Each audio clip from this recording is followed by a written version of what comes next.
Okay, everyone, we're going to get started here.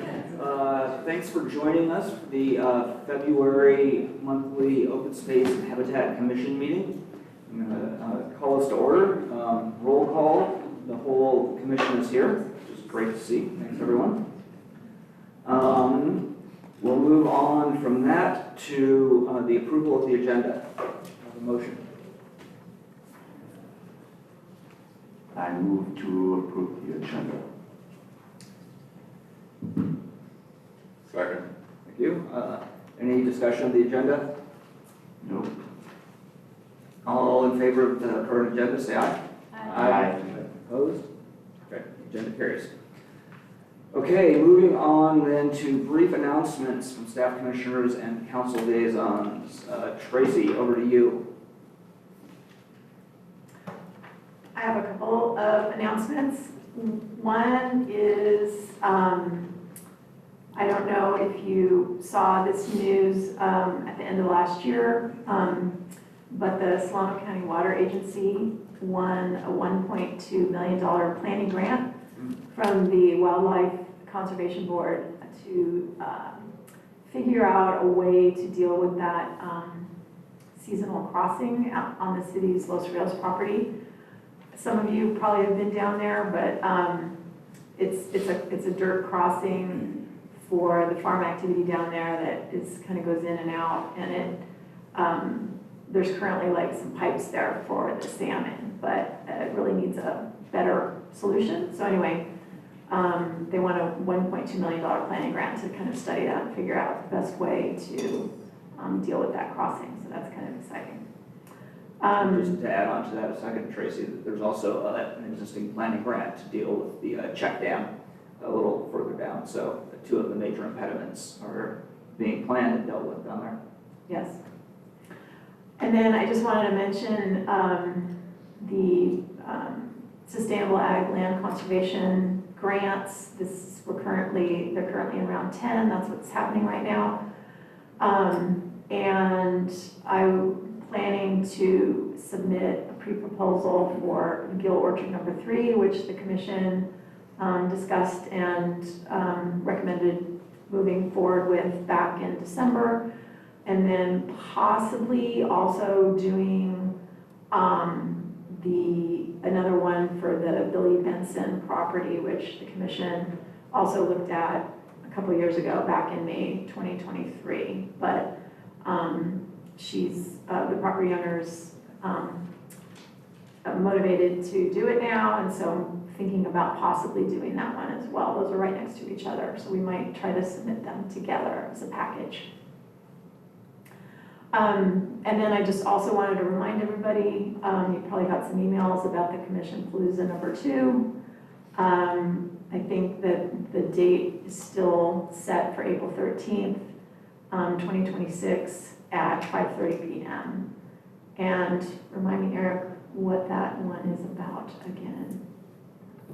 I haven't been too involved in it, but it's I'm sure we'll provide an update and probably check back in with the commissions on where the consultant and the GP was at. Yeah, I think it has something to do with the general plan, but anyway, just make sure that's on your calendar, April 13th in the evening. And those were my 3 announcements. Great, thank you. Any commissioners, any announcements? Okay, seeing none, we will move on to public comment for items not on the current agenda. Okay, seeing none, we will move to the consent calendar, which, as usual, is the minutes from our previous meeting in December, I guess it was. Do we have a motion to approve consent? A motion to approve. I will second. Any discussion on that? Any edits? All in favor of passing the consent calendar, say aye. Aye. Opposed? Consent carries. Okay, so moving on now to kind of our main item of the night, the Willow Grove Development Project. I will hand the reins over, I believe, to Eric. Good evening, Commission. I'm Eric Lee, Senior Planner. I'm pleased to be presenting the Willow Grove project to you tonight. I just have a few remarks. I don't have any formal presentation. I think Tracy will kind of have a few remarks as well, and then the applicant has a presentation they want to speak to you about, to provide to you. But primarily, I just wanted to cover basically where we're at and a little bit about the project and the process. This is an application project that the city has been processing for several years now. As you probably know, it was formerly called the Shriners property, so sometimes it's called the Shriners project, but it's currently Willow Grove. And it is located outside the city, so even though we are processing land use entitlements like pre-zoning and pre-general plan amendments for the site, it has to go through the subject to measure JRD vote, as other projects are in this situation. So we've been processing that. We're working with the applicant closely for the last few years, working on tying up some final details of it, and that's sort of the project processing. We are expecting to go to public hearings in the next few months, before the summertime, probably in the spring. And so that's been the kind of typical planning application review process. There has also been the environmental review process. So there was a draft EIR that was prepared and was available for public comment that ended earlier in January. And so we've been compiling those comments. They'll be addressed and provided in the final EIR as part of the project, and that goes forward. So that's kind of happening right now. And then as part of the public review process, part of the city process, we've also been bringing the project to various commissions as directed by City Council. So the Open Space and Habitat Commission is one of the last ones that we're coming to you with on this project, and it's really to, of course, get your input on the project components that are under your purview. And then one final commission we'll be going to is the Social Services Commission, which we expect to be later this month. And then once we get all the commission input, we kind of wrap up the other details, we can look at the public hearings that we need for it. So that's kind of where we're at. The staff report we think is pretty self-explanatory. It summarizes the project. There's information on the web page and other opportunities over the last few months or half a year that you've had a chance to look at and familiarize yourself with it. I'm happy to answer any questions you may have about the project that I can. And Tracy also, of course, has the remarks and can answer questions on the open space and habitat related issues. So, thank you. Thanks, Eric. So I'm going to assume that all of you did your homework really, really well. So I'm not going to go through. Always, Tracy, always. I'm not going to go through the staff report in super great detail, but I'm going to do kind of a general summary of just what the project, not so much the staff recommendations, but just what are the open space and habitat features that, at least from staff's perspective, wanting feedback from the commission on. So there was three, as I said in the staff report, there's kind of three biggies, and the commission may have others, but the ones that at least staff could think about were of course, the ag land mitigation requirements, and then the second is the features in general of the ag buffer that's proposed, and the third is just native plantings in general in the ag buffer and in the project as a whole.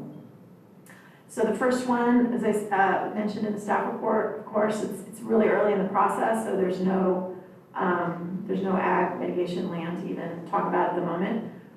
When we know what the land is, that will come back to the commission like we usually do for approval. But just to note that the development team has committed to complying with the ordinance and doing the 2-to-1 mitigation, and so that would be approximately 376 acres in the Davis planning area that would be protected under an easement.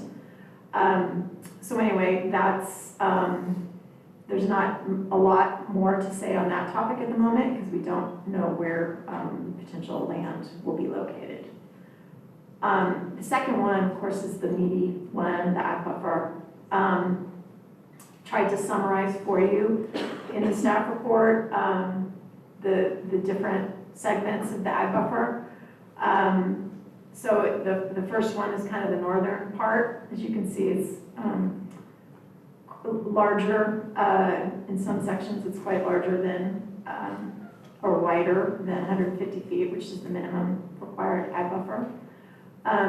So kind of the key features that are in the northern segment of the ag buffer are obviously the big one is that, you know, a segment of Channel A is running through that northern part.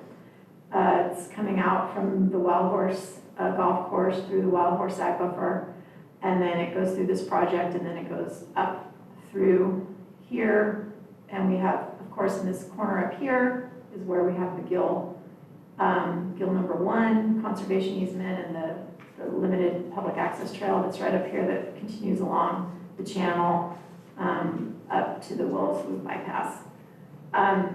So we there have a segment of the channel here, and there are, as you can see from the lines, there's like 50-foot, those are marking the 50-foot buffers on each side.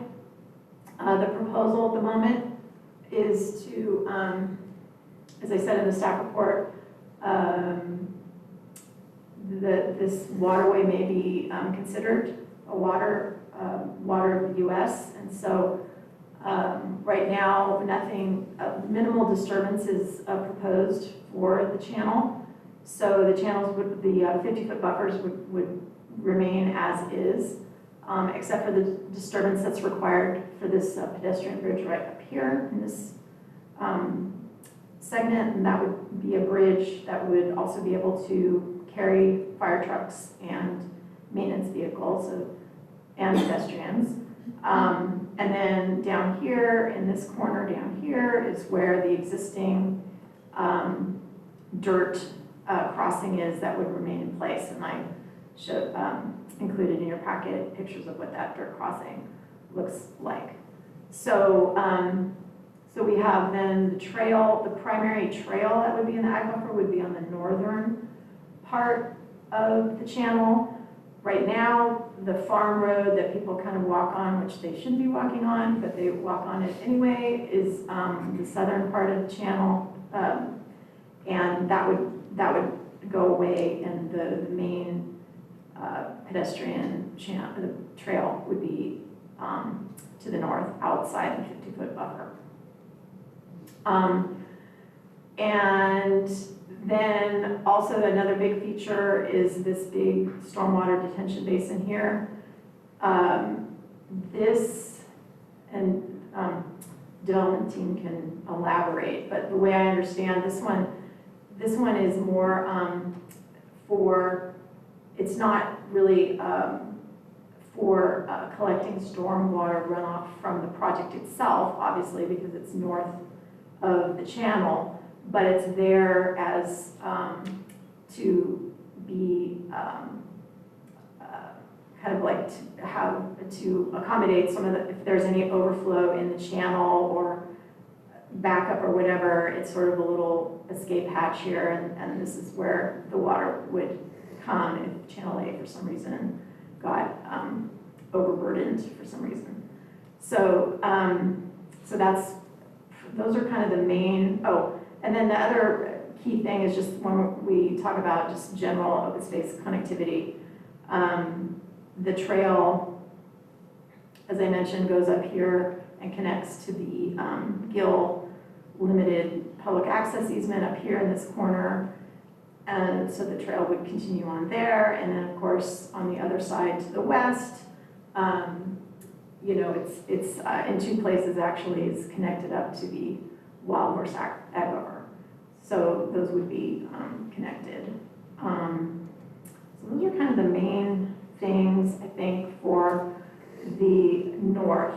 On the east,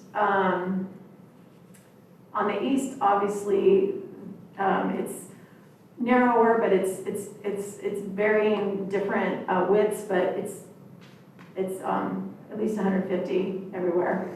But the big element here is this bioretention basin up here in the north part, which is closest to the channel, and then these 2 stormwater detention basins. So basically, these stormwater detention basins are capturing all the runoff, the water. Just naturally, this site flows from west to east. So all the water already sort of goes west to east. So all the water is running off this project, and it's going to go into these 2 stormwater detention basins, and then get pumped into this bioretention basin, where it will get treated before then being discharged back out into Channel A. And then, of course, there's also a trail that goes along this edge, kind of close to the street, but it's still going along here, along this edge, down, and we connect up here to this.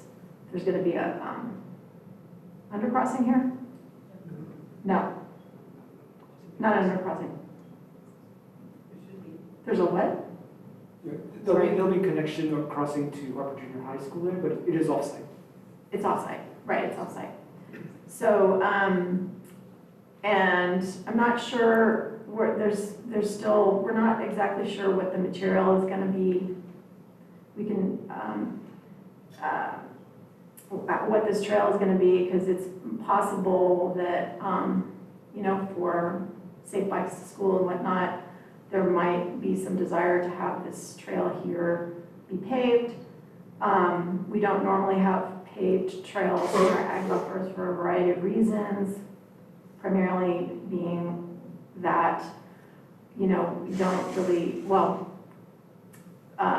besides the main issue, we also don't really want e-bikes or speed bikes in the ag buffers, because once it's paved, then you get the e-bikes and the speed bikes. But there may be, there's, you know, different competing goals, and so there may be a reason that either some or part of this might have to be paved just for having it being a bike transportation network. So anyway, that's still kind of up in the air. So those are kind of the main things on the east, I think. I'm not going to go into my staff recommendations, because I think the applicant is going to go into that, and I'm going to also assume that you guys all read them. And then, like I said, on the habitat restoration, maybe the development team will go into that a little bit more. But like I said, they are thinking that this is likely a water of the U.S., and so for that reason, they don't want to, it's for permitting reasons, don't want to disturb it, minimal disturbance to the channel. And so at least my understanding is at the moment, there's nothing planned to be planted in the buffers. So the habitat plantings primarily would be focused sort of in the areas where the basins are not. So kind of in this corner here, up in this corner here, and then, you know, in between the basins, and potentially on the edge of the project. On this northern edge, the city has actually a sewer easement that goes through here. And so we would have to just be wary of that in terms of planting trees. We wouldn't want to plant trees. There's going to be an issue with, we just have to figure out exactly where that sewer easement is, because we just can't plant right on top of it. But there's probably going to be enough room to plant some trees there on that edge, some spot. Anyway, I think that was all I wanted to say, because I really want to just kind of summarize it summarize the elements, and want to hear what your feedback is. And I will hand it over to the applicant now, who has a PowerPoint presentation.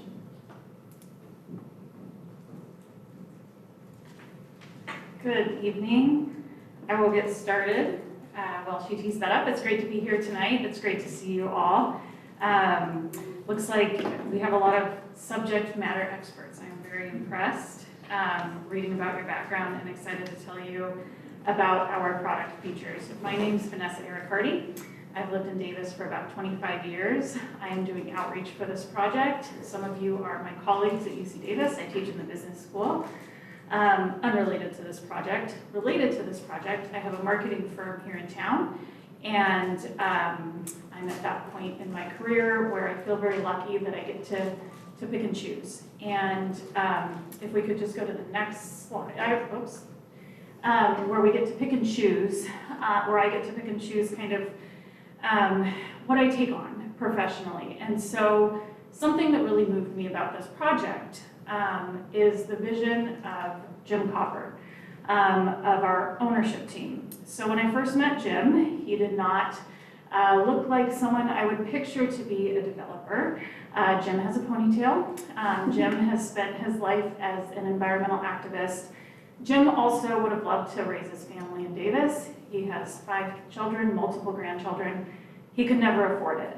And so Jim really had this unique understanding that I think applies to Davis really well, in that we need housing. We need places for people, especially in the missing middle, that want to raise their families here to live. We desperately need that. But we also care deeply about our trails and our greenways and our open space and our habitats. And so did he. And so he really got what it meant to be Davis. And it really, as you'll see tonight, set the vision for our project. I live in Davis, but I met when I had my daughter 15 years ago. I had 8 really good family friends that I met through her. 2 still live in Davis. So again, this is really a passion project for me, as well as a professional project. You'll see a whole list of people on our team of experts here. We've brought many of them tonight. You'll hear from them much more than me. 2 that I would like to highlight for you, who will be playing a big role in tonight's Q&A, are behind me here. We have Patrick. He's from Helix Environmental. He has many different qualifications and certifications, and has helped us a lot with figuring out the habitat around this area, the amount, etc. He's a professional wetland scientist. He's a certified ecological restoration practitioner. He belongs to the International Society of Arboriculture, if that's how you pronounce it, but he's a certified arborist, which is what that society is. And he's also a California Rapid Assessment Method practitioner. That is acronym for that is CRAM. It's week 5 1/4, so lots of people in Davis are doing that right now. All right, so that is Patrick, and then we have Kevin here, and Kevin is one of the principals of the Furman Leamy Land Group, and he's our landscape architect. He has just about 30 years of experience in the matter, and he's also really helped bring this project to life. Jason Cole's behind me. He's our designer. We also have Andrea, Nicole, those are our engineers. We have Bree Mobius, who you'll hear from for the majority of this presentation. She's our project attorney. Allison Olson, also on outreach for this project. I won't read through the entire slide, but I'm proud to be on this team of experts for this project. This is where our project site is. You've already been oriented the location, so I'm going to move on. Really tonight, the lion's share of why we're here is to talk to you about our nearly 20 acres of parks, our 1.5 acres of commercial retail, our green belts, our pedestrian paths, and then our acres of urban agricultural transition area as well. And we'll also have a daycare facility on site. We wanted to highlight that because, again, this project is one that we're really trying to build for the missing middle. As was mentioned, we started this process several years ago in 2021. We have worked really hard to bring a first vision to life and seek feedback. I'll never forget our first informational meeting where Jason had tracing paper over the map with the city, really trying to discuss what are our needs, how do we make this exactly what we need in Davis. And so we've done a lot of outreach over the years to really try and get feedback from all types of different people, different communities, so that we can hone in on the features that are going to make this project unique. And I'm really happy to say that because of commissions like yours and because of this work, I think our project is vastly better than it was in the beginning. And like I said, I kind of fell in love with it from the start. So again, I mentioned Davis values in mind. Obviously, sustainability is really important to us. And not just sustainability, but innovation and sustainability. accessibility, right? So what's the requirement, and then how can we really go above and beyond to set precedents? And so we've done that in a few areas in this project. We really want it to be inclusive. We're really proud of some of the things we've created with our housing for adults with intellectual and developmental disabilities. As a former Social Services Commission chair, I'm incredibly proud to tell you that 43% of this project is affordable housing, 20% of that is capital A, which is deed restricted, and then another 23% is housing that is built with a product type that we hope stays at a price where it's attainable to people that want to live and work in our community.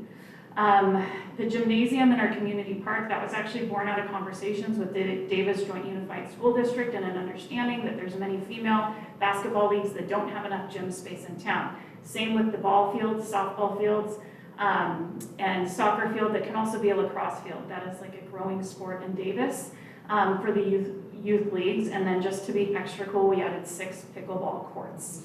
I even took a pickleball lesson to see what all the rage was about, and I will stick to sports that require no coordination. We're adding 3 miles of new trails. We are really trying to connect and blend with the areas around us, and we also will have an urban forest with over 2,500 new trees. And again, Patrick has done such a wonderful job helping us to identify habitat, native grasses, et cetera, that we will be including. And you've heard a lot of details about the buffer, which I will hand over to Bree to get into more detail.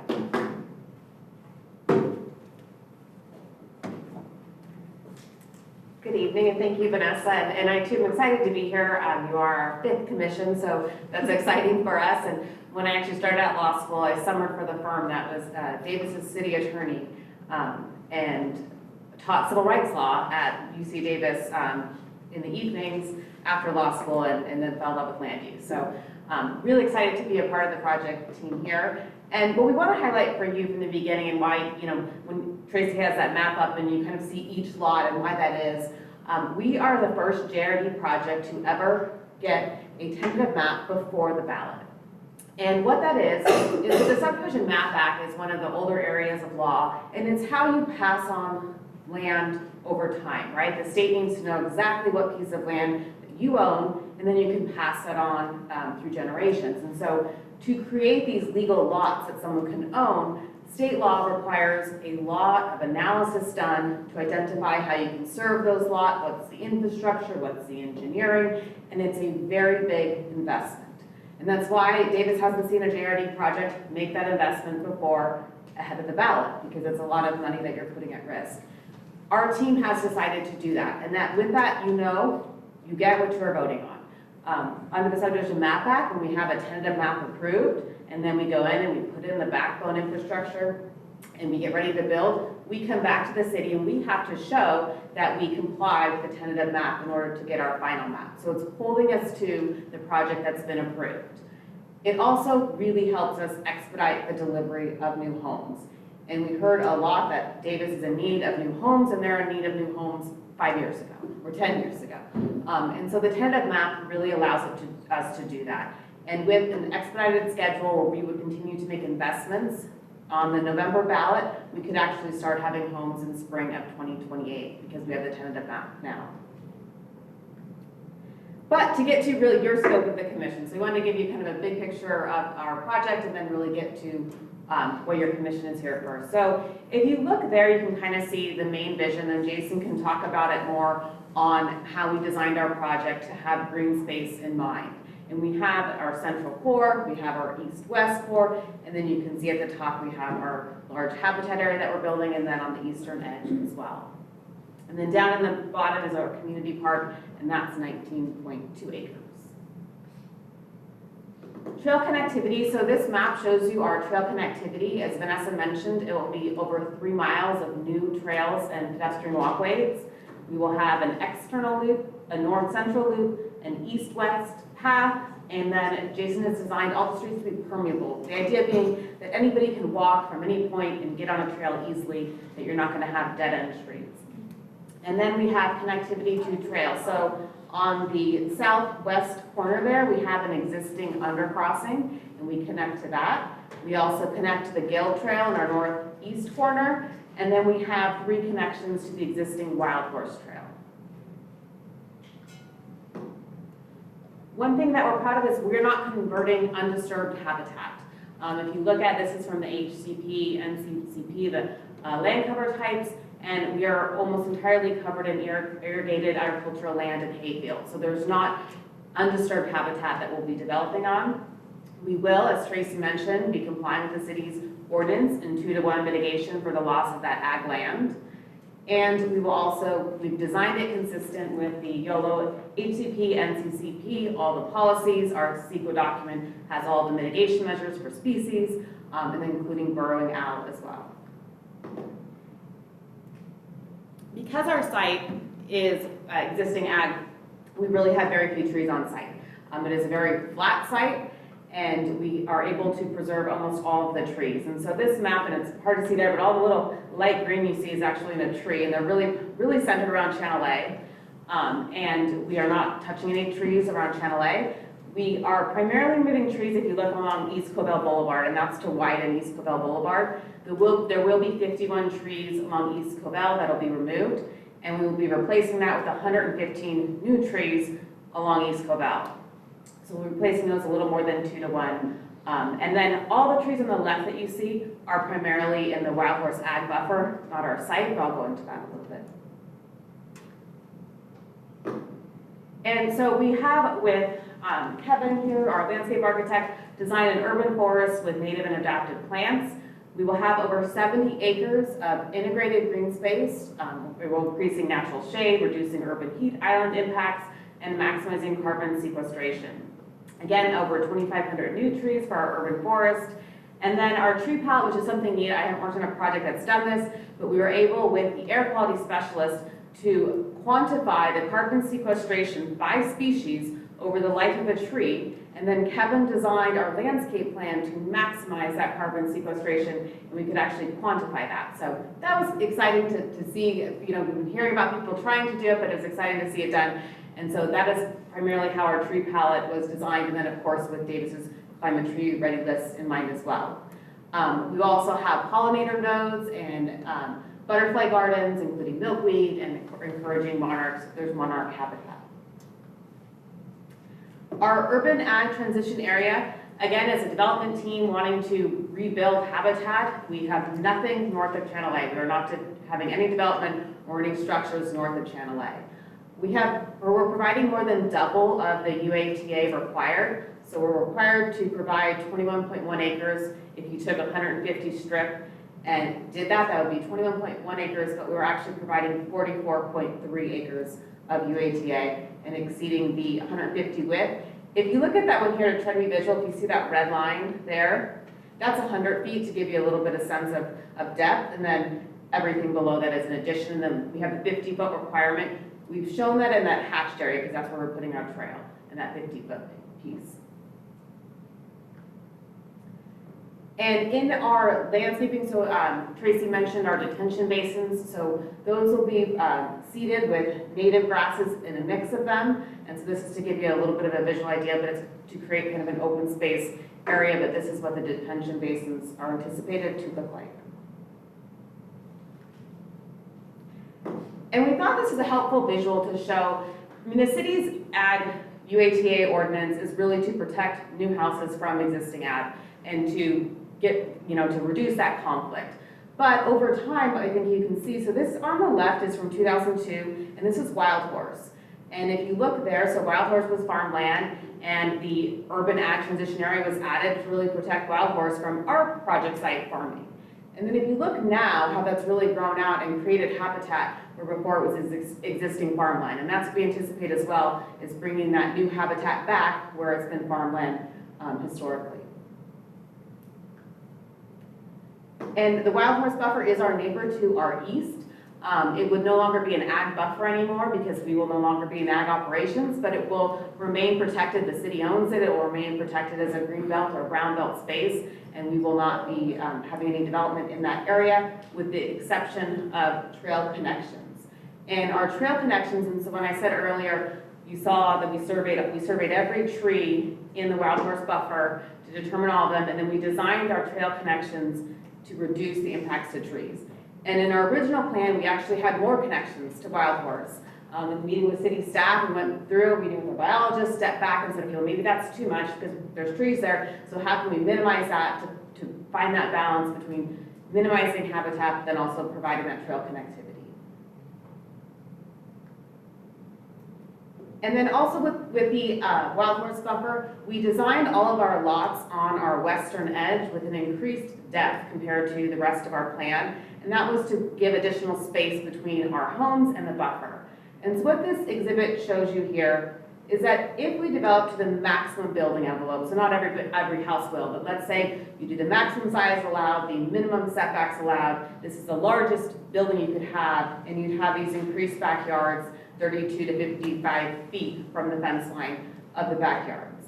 And all of those homes will be developed on existing ag. There's a farm road there right now, but no habitat there. And then we also are meeting with our wild horse neighbors to talk about how we can enhance this eastern edge and make it a little more of what vision they'd like to see in that area. And so we met, I think, last week. We have another meeting on the 17th scheduled with them as well. Channel A, our stormwater, I'll give you kind of a big picture, but we have Andrea and Nicole from CBG here if you have any of the engineering questions related to it. But we have redesigned our project to provide a full avoidance buffer from Channel A. And that was not originally in our project design, and was a strong recommendation from our biologist and permitting team. The avoidance buffer will allow the riparian habitat along Channel A to regrow. Right now, the ag operations are very close to Channel A, and so it will actually be increasing the no disturbance area that's not there today. All of our stormwater detention basins are designed consistent to low impact development standards, and Nicole or Andrea can go over any of those more if you have questions on that piece of it. The Channel A basin, Tracy mentioned this, so right now there are some times that there's existing backup in Channel A downstream of us, and so if that were to occur, we have that basin where we can actually take on increased capacity with Channel A when that would happen. So it would solve that existing problem, and if there was a high flow event, we're making sure that we're not causing any problems upstream or downstream.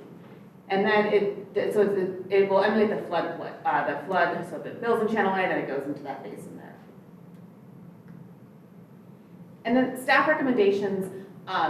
I want to thank Tracy. She put in a lot of time with our tentative map, going over every detail, and she sent us a lot of comments, and we've had a lot of discussions on it.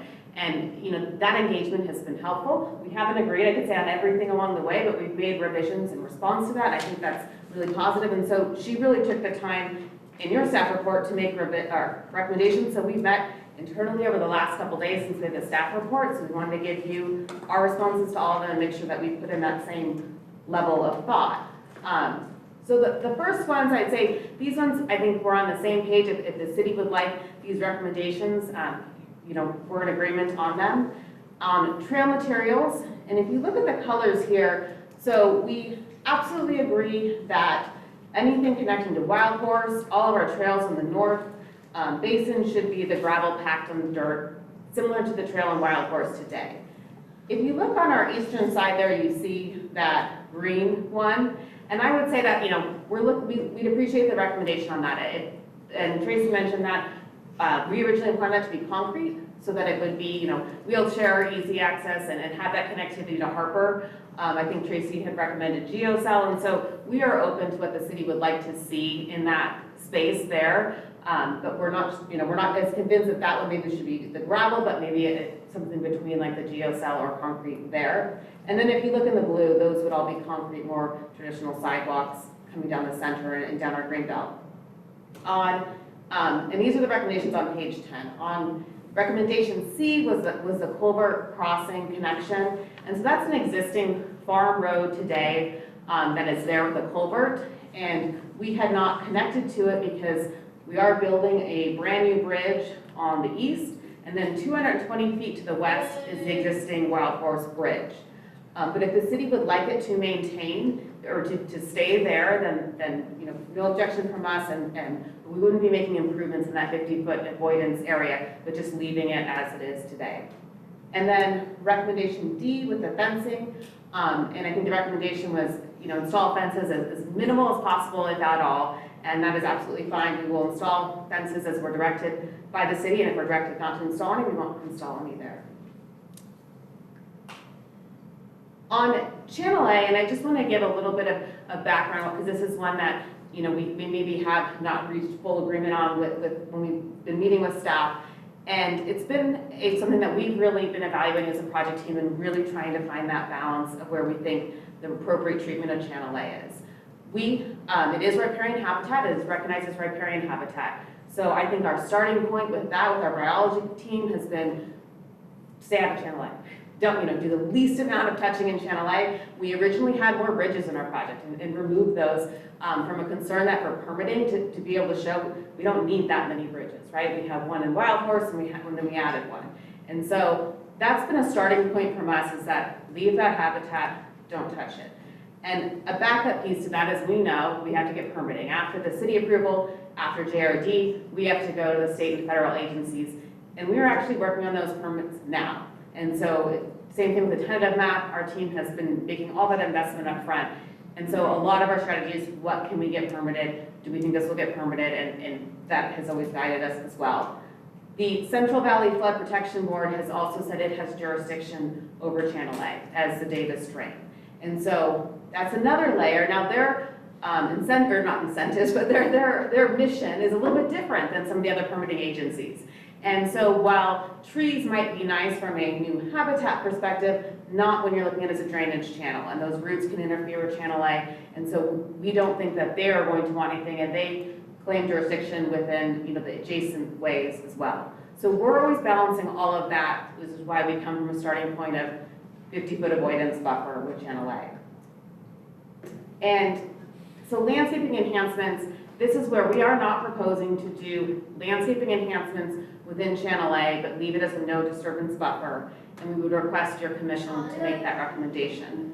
This would allow the riparian habitat to rewild on its own. We would be planting native species adjacent to that 50-foot buffer, but just allowing that space to really return to its natural state. We would have trees adjacent again to that 50-foot buffer. And if we are required to plant anything with that 50-foot buffer, we do think it would require permitting from the federal and state agencies and the Flood Protection Board, and so that's a concern if they would actually permit it. And then we have an irrigation pump right now, that's a picture of it that has existed there. We had proposed to leave it in place, and if you look at it from that starting point of we're not touching Channel A, the least amount of impacts to Channel A. And habitat has formed around it, potentially within it, and so our plan has been to leave it in place. If we were to remove it, we would have to make sure that we could get permitted.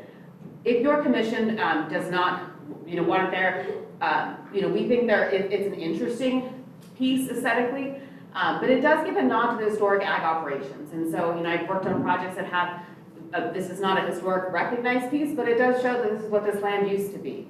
But if the commission wants it out, we would ask your recommendation to recognize the permitting requirement and then limit what was removed so that we could potentially work with the permitting agencies. For example, they may not want us to touch the footings, but the pedestrian bridge part could come out, but just recognizing that we're going to have some constraints on what we can or can't do there. And so to kind of summarize what we would hope your commission would consider tonight is that any recommendations with Channel A is to recognize that it would be subject to permitting by the state and federal permitting agencies. And then for the staff recommendation on page 10 was for the basins to be mixed with hydroseed with native grasses. And that is our plan, and we just wanted to be completely transparent that it's not 100% native. And Kevin can talk to you more about that, but to have something for a detention basin, your head's shaking, so I can probably, you guys, know that, but that we can't do 100% native because it can't withhold the water in those seasons. And so there's a mix designed for detention basins, and we just wanted to say, yes, it's going to have natives in there, but it won't be 100%. And then lastly, our tree palette, the recommendation was to include only California native trees and approved by the city's urban forestry program manager. And we would just request that we can work with the city, that we would happy to do final improvement plans, that we'd like some flexibility on our tree palette to include the ones that we think sequester more carbon. And as long as the city finds us compatible, that we would still be able to have those trees as well. And then lastly, on irrigation, and Kevin can go into this more as well, the recommendation from staff is for permanent irrigation to be prohibited. We would like some flexibility for some irrigation because we think that's going to help the success of the trees that we would plant and then for the longevity of the area. And so, our recommendation would be that, permanent irrigation be minimized and approved by city staff in our final landscaping plan so that, city staff can make sure that we're not over irrigating, but having some irrigation. And that is all, but we have our entire team here if you do have any questions for them, or any questions I can answer right now. Thank you. Okay, thank you for the presentation, the information, the responses to the staff recommendations. So I guess at this point, I'll turn it over to fellow commissioners. Well, actually, maybe just for some clarifying questions, then we'll have to do public comment. I have a clarifying question for Tracy. Why was the request made for no permanent irrigation? I'm not familiar with. Is it a maintenance concern or? Well, we don't typically have any permanent irrigation in our open space areas. The whole point of the open space areas are to have native species, so we usually have temporary irrigation that we set up that water the plants for an establishment period, 3 to 5 years, and then after that it's removed because the whole point is that it's supposed to be native and survive on its own. We don't take care of Chris Gardner, our open space lands manager, is here as well. I asked him to come tonight. We don't take care, we take care of temporary irrigation. We do that quite a bit. It's flexible, it's movable, but we don't like the permanent, and we don't have permanent in any of our open space areas. Any other questions, commissioners? I have a question. Yeah. I'd like to know the basis for your assumption that Channel A is a likely waters of the United States. Was Wild Horse considered that?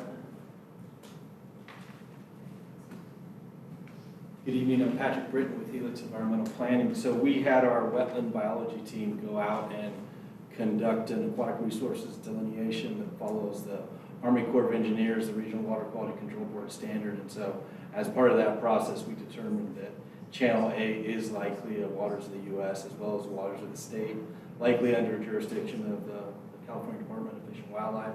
And we did get a comment letter as part of the CEQA process from the Central Valley Flood Protection Board also letting us know that it was a regulated stream and they would like some consultation.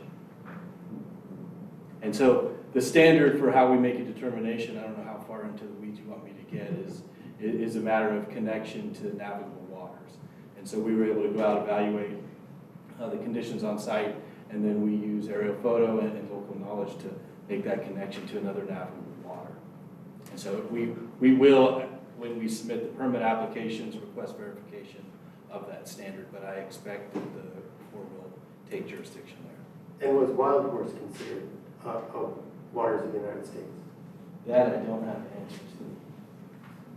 I don't have the answer. I can tell you that the definition of waters of the United States have changed. I think the more recent one, Village Farms, I think their EIR recognizes that it could be. So I don't know if Wild Horse was something in 2002, but the Village Farms EIR and our EIR recognize that potentially as a water of the United States, and then that determination isn't finally made by the agencies until after approval. Boy, with that assumption, every single ditch in the Central Valley would be a waters of the United States. That's crazy. And that's where you see the definition has changed over time depending on administrations and on what it is and different rulemaking. And so there are articles that make that exact point under certain definitions that yes, it's become that broad of a definition of waters of the United States. So Wild Horse, they were able to grade and expand the channel for this overflow concept. And it'd just be a shame if we could do something similar. But it sounds like, you're kind of just writing that off. Well, I think you need to look at too when Wild Horse was built. And so, environmental standards, CEQA standards, the standards of a project in, I think it was early 2000 project versus this environmental standards today are different. So we've compared and made sure we're consistent with the projects the city's processing now. But I didn't go back to the Wild Horse EAR. I looked at the Palomino EAR, and I looked at Village Farm, so I didn't go back as far. Steve, I'd like to at least move on now. We can dive more into this in our comment. Any other clarifying questions? Just two questions about pathways. The first one is the decision to put the northern pathway north of the channel, why that was done. And then the second one is just curious if Street B on the east side, will that have a bike lane? Oh, Jason, could maybe correct me if I get around the part. So part of the north is really wanting it to be a passive recreational area. And so that's a lot of where our urban forest is. And so having it there, we have to have a maintenance road as well for the detention basin, and then fire wanted access. And so when you're looking at how do you balance minimizing the area the least, and that road for fire with the bridge there can serve as a pedestrian pathway as well.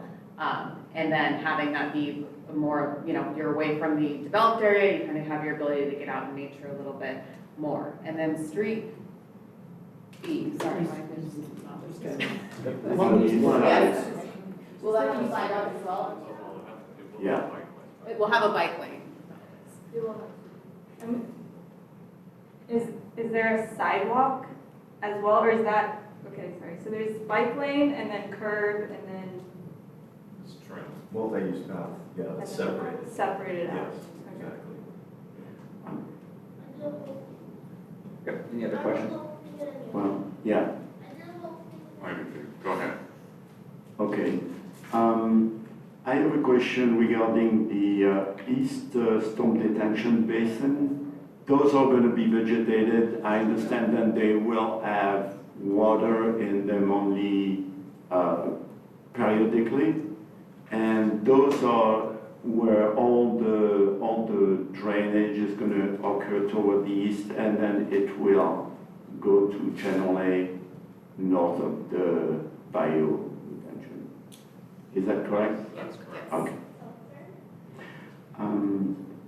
My other question is that, but it's a little bit along of how my colleague was reacting to the Channel A, is that it seems like we have like a construction of the channel with a culvert, and that's not ideal. And I think, is there any consideration of removing it? But I think now we are afraid that we'll be touching to water of the United States if we were removing a culvert.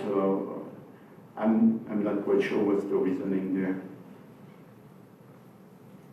No, you were right on and why we didn't propose to remove it, because we're not sure that the permitting agencies would want it to be removed. It's been there a long time and the habitat develops around it, the riparian habitat, and then it's how the stream has functioned. Mm. So that is why we didn't propose to remove it. You good, Mark? That's the reason. I mean, do you have more questions? I have it's not really clarifying question, it's Okay. more commented on. Eric, over to you. Yeah, I just would like some clarification. I'm really excited about the concept of an urban forest and putting in as many trees as you can. And we can talk about that later, whether it be 2,500 or more. But where on the site is the majority of the urban forest?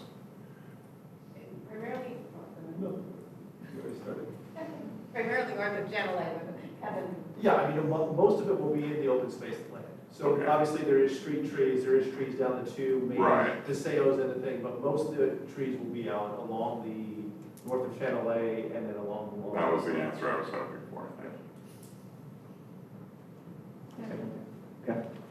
One more question, and this is due to my ignorance of how the permitting really works. So you will already have to apply for a permit for the bridge, correct? But then if you want to propose additional things, that could potentially reject the entire proposal to the agencies, partial. I guess I'm trying to understand how risky it is to put more proposals in a permit application. Are they separate? That kind of thing. Well, what I would say is, from the beginning, we looked at a number of scenarios, and the project team was really great to work with. Thank you. You have to speak into To the the mic. recording, Otherwise- yes.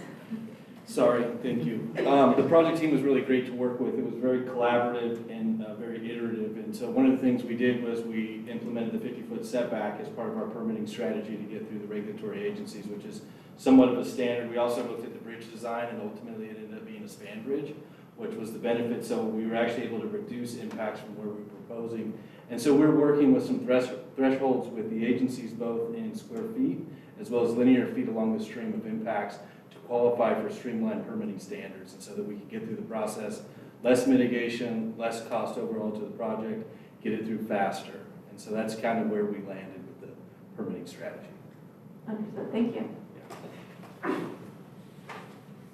I have a quick question regarding retention basin. Staff report indicates that it will be discharged into Channel A. And I guess my first question is, how will it be discharged? Are there like pipes running just straight from that basin into the Channel A? And two, is there sort of like regulations regarding what we can pump into that Channel A or not?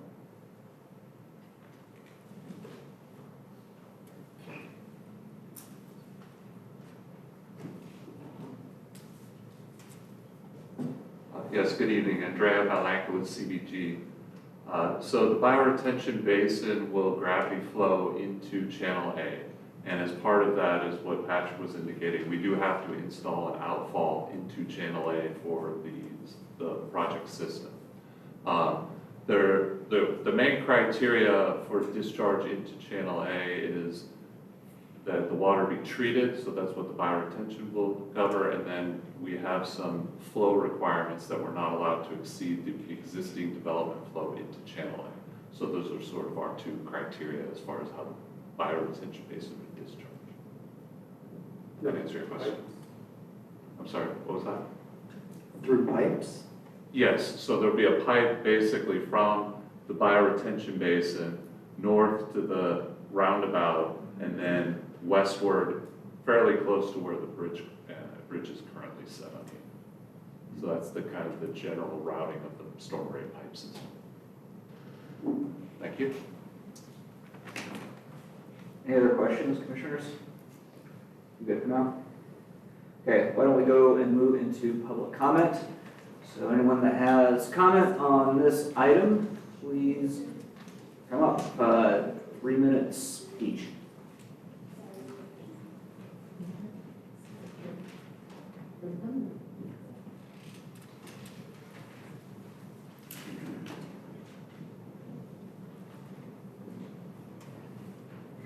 Hi, my name is Sarah, and we are here in. No, I want to do it.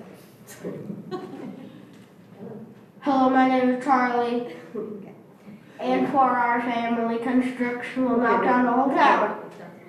Okay, we are here to support Willow Grove, particularly its commitment to preserving Channel A as a valued natural feature for both residents and the greater Davis community. Protecting this corridor reflects a clear respect for the wildlife habitat, water resources, and the environmental character that defines Davis.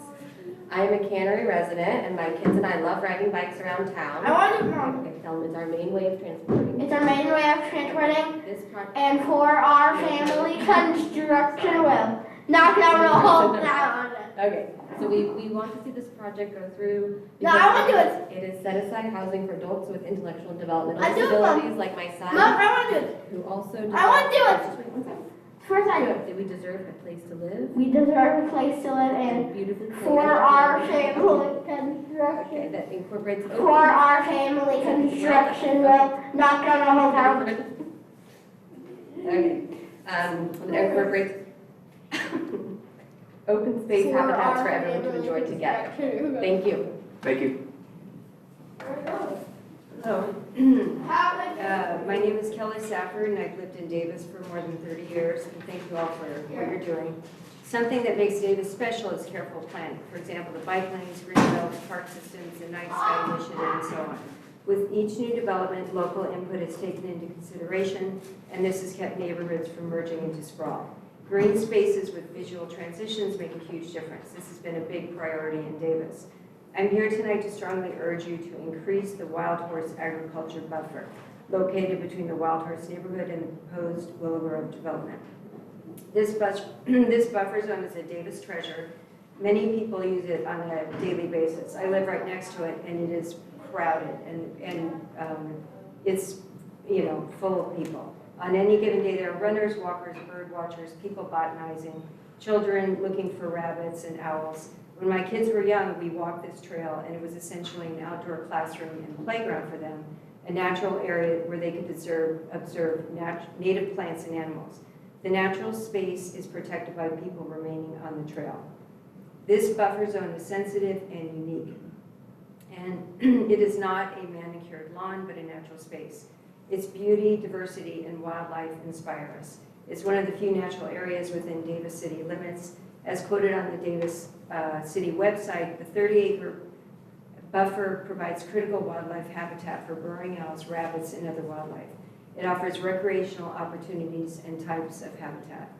The current Willow Grove plans have dozens of backyard lots walling in the greenbelt from the east. Building lots immediately next to the buffer will completely change this space. It will affect people, plants, and animals, and will stress and undermine the purpose and the nature of it. Native grass, shrub, and tree species are thriving there. They provide habitat, food, and pollination services for many animals. They require less water and maintenance than non-native species.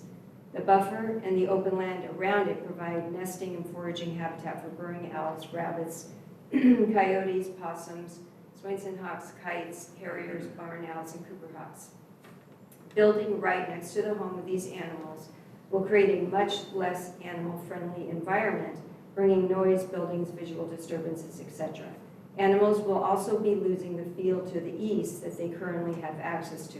Science and history suggests that many of these species will be severely disrupted or lost, and to give up on these animals is wrong. Since hearing about this about a month ago, that this was going to be happening, and I realized that there's a lot of habitat in the north, but this is being used from people on the other side of Covell also. And so the trail that goes up to the north is heavily used. Science says that the appropriate width of green belts that aim to serve as habitat corridors as well require a minimum width of 330 feet. The buffer is currently 200 feet maximum. Since 330 is a number that appears in many science sources, a fix would be to ensure 330 feet in areas north of Palomino, since Palomino is already done. Willow Grove. That was your 3-minute Okay. alarm. All right. Yeah. Okay, thank you. Okay, thank you. Hello, my name is Victoria Lang. My family and I have lived in the Wild Horse area since 2002. We moved here because we love this area. We cherish the small town feel of Davis, and like most other Davis residents, we love that in Davis we have breathing room, and that it doesn't feel like suburbia USA. I actually hope that the swath of prime farmland that the Willow Grove project encompasses will not end up being developed in the near future. As feedback from LAFCO, quote, there is sufficient land available in the city's SOI that should be developed before any projects outside the SOI are considered, end quote. But I believe that at the very least, if the project does go forward, we all can and should work together to strike a balance. Let's see, between the push for more housing and the desire to keep Davis a special place. The balance relies on protecting and adding more open space as the SOI for Davis is increased, and on respecting the needs of that fertile ag land around us. If the Willow Grove Department goes in as per their tentative map, there is a historic threat to the lovely open space that's right adjacent to it on the west. Understanding the desire for high-density housing, we can and still should work together to keep some space open. So high density should not be synonymous with paving over as much as land as possible. While building smaller, more affordable homes on less land, there's clearly room to leave some more developable land undeveloped, especially where it abuts other sensitive ag, wildlife, and open land. I would hope that as our future good neighbors that we can all appreciate this. We see and hear hundreds of people on the open space trails every day. We live right there, from before dawn until after dark. We see an abundance of birds, rabbits, squirrels, mice, lizards, occasionally coyote. We have this year alone seen dozens of species of birds, including white-tailed kites, northern harriers, red-shouldered hawks, etc. We often hear coyote at night. We have a set of great horned owls that were sitting in the tree and hooting at each other incessantly for night after night, which is wonderful.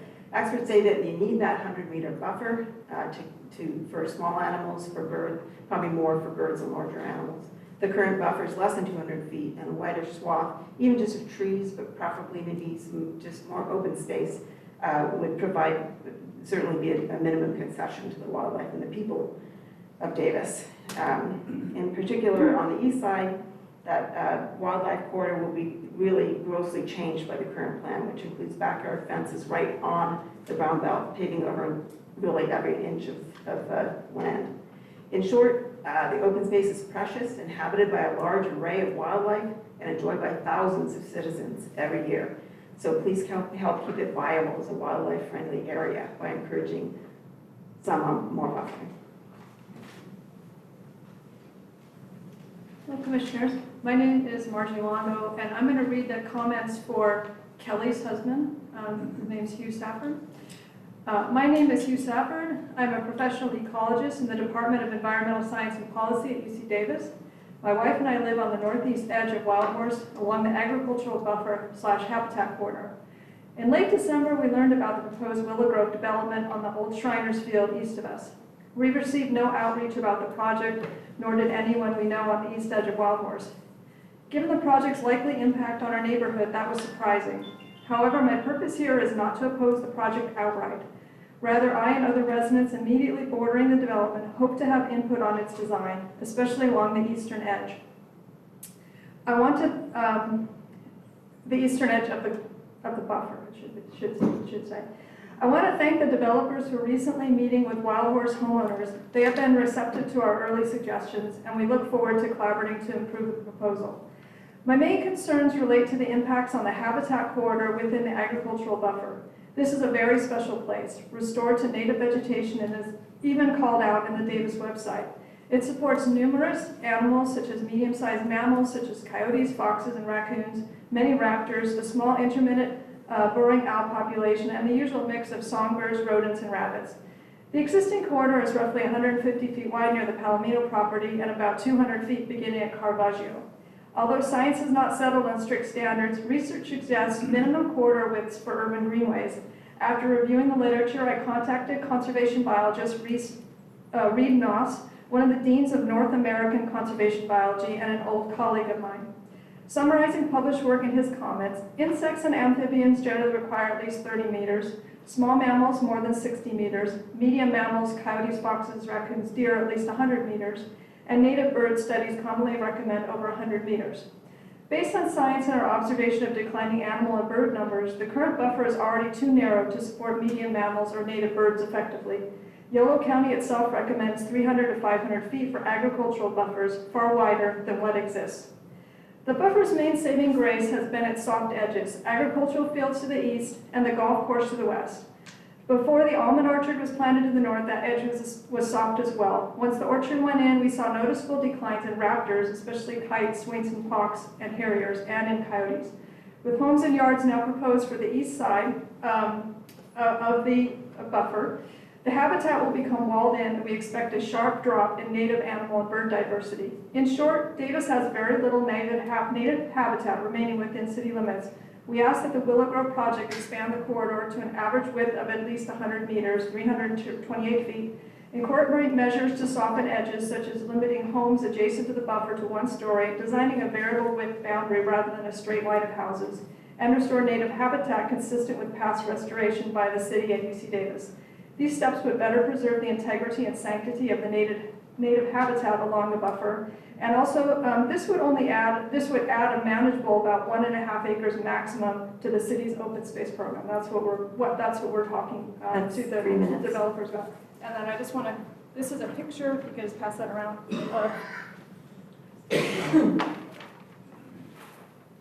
That's a picture of a typical day on the buffer 2 days ago.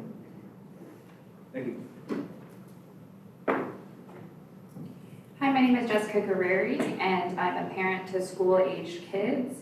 I'm also a former special education teacher for the district, and I am a proud stay-at-home mom, and my children use the bike path every day. I am an avid runner, and I love the connectivity and greenbelt trails that Willow Grove would add to Davis. I live in Mace Ranch, and I was an early participant in multiple focus groups in 2022 and 2023 with the Willow Grove team. This project reflects a thoughtful balance between needing housing and community benefit. The inclusion of connected running and biking trails enhances access to open space, not only for future residents, but for the broader Davis community, strengthening our existing path network and encouraging active transportation. Willow Grove's design shows clear care for habitat considerations, connectivity, and long-term stewardship, while also creating welcoming amenities that reflect Davis's values. I appreciate the level of planning that went into this project, and I encourage the Commission to support a development that integrates housing, open space, and community use in a responsible and forward-thinking way. Thank you. Thank you.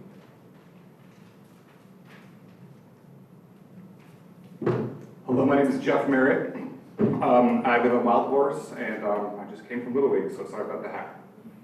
I'll start by saying this might be a first for me at a city meeting. I'm not actually here to complain, so please note that for the record. I'm here to support the Wild Horse plan, particularly how the project team has treated open space, the habitat as a core part of the project, not something added at the end with a green highlighter. I was lucky enough to have been engaged in early focus groups, and from that point on, what stood out to me was how organized, transparent, and accessible the team has been. Compared to many projects we've seen over the years, there have simply been fewer red flags, fewer surprises, fewer moving targets, and a clear sense of direction. They're trying to do the hard thing, balance what the city's asking for, density and meaningful open space, with what the neighborhood cares about. A neighborhood that fits the context, perhaps protects habitat, allows for wildlife movement, and takes traffic concerns seriously before they become problems. There has been some discussion about outreach, so I'd like to put a number on that. The Willow Grove team has participated in over 50 meetings, events, and outreach efforts.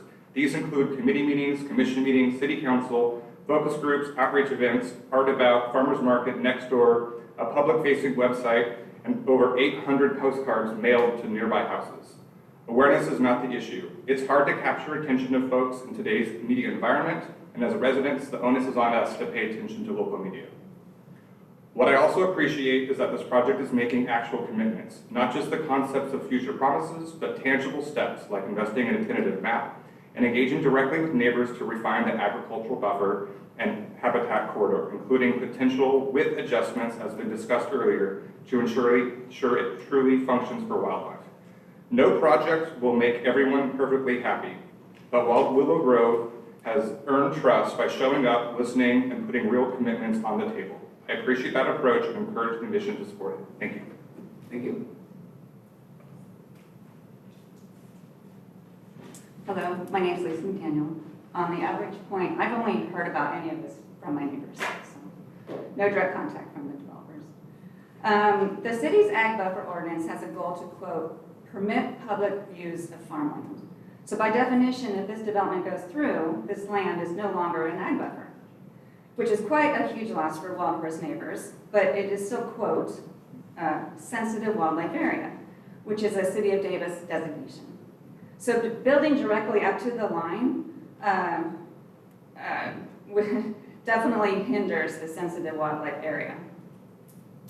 The proposed path that goes into Wild Horse in the middle of the development is not needed. It would bifurcate that sensitive wildlife area, and there's already a north and south connection.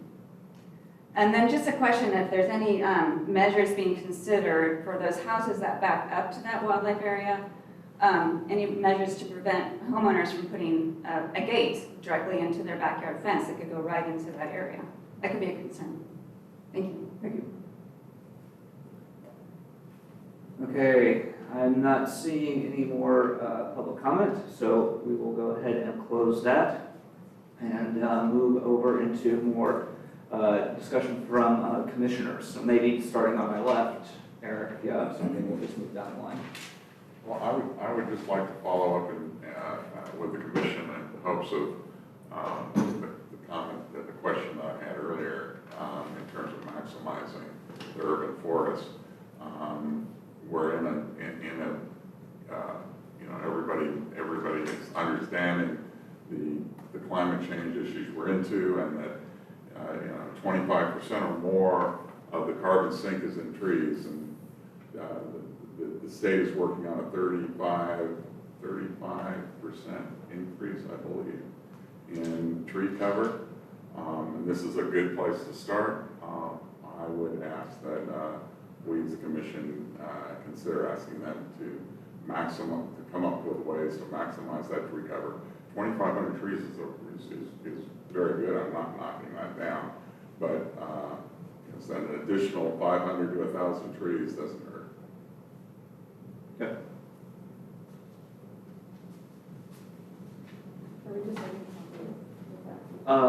You can propose motions or whatever you want to do at this point.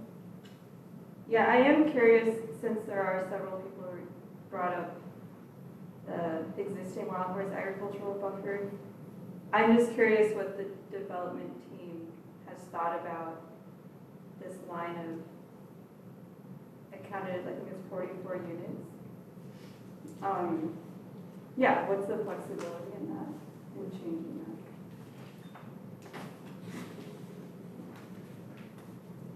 And if it's okay, if Pat can come up when I'm done to talk about, they did evaluate Helixid, whether it's a wildlife corridor or not, and so that's something I think that we think would be helpful to know. On those lots there, so they have an increased depth on the lots there, and that was how we did a buffer there. We focused on leaving all of our open space on the eastern edge because we needed, that's the way the site drains, and then we also need to have the UATA there. We are meeting with the Wild Horse residents right now, so I would say, we're looking at that with the investment in a tentative map. It's not as easy as redraw. The tentative map's 27 pages of engineering, and so there, there's constraints that we brought the map, we drew on it together, and so we were trying to look at, is there a way to vary that line? The city has asked us to do a lot of affordable housing and a lot of medium density housing. So when the project originally was brought to the city, it was 1,200 units, and we were meeting with city council members and were asked to bring in condos. And so on our, you can't see it there, but kind of down from there, we redid it to add condos. We were told density, get your density up, find that balance.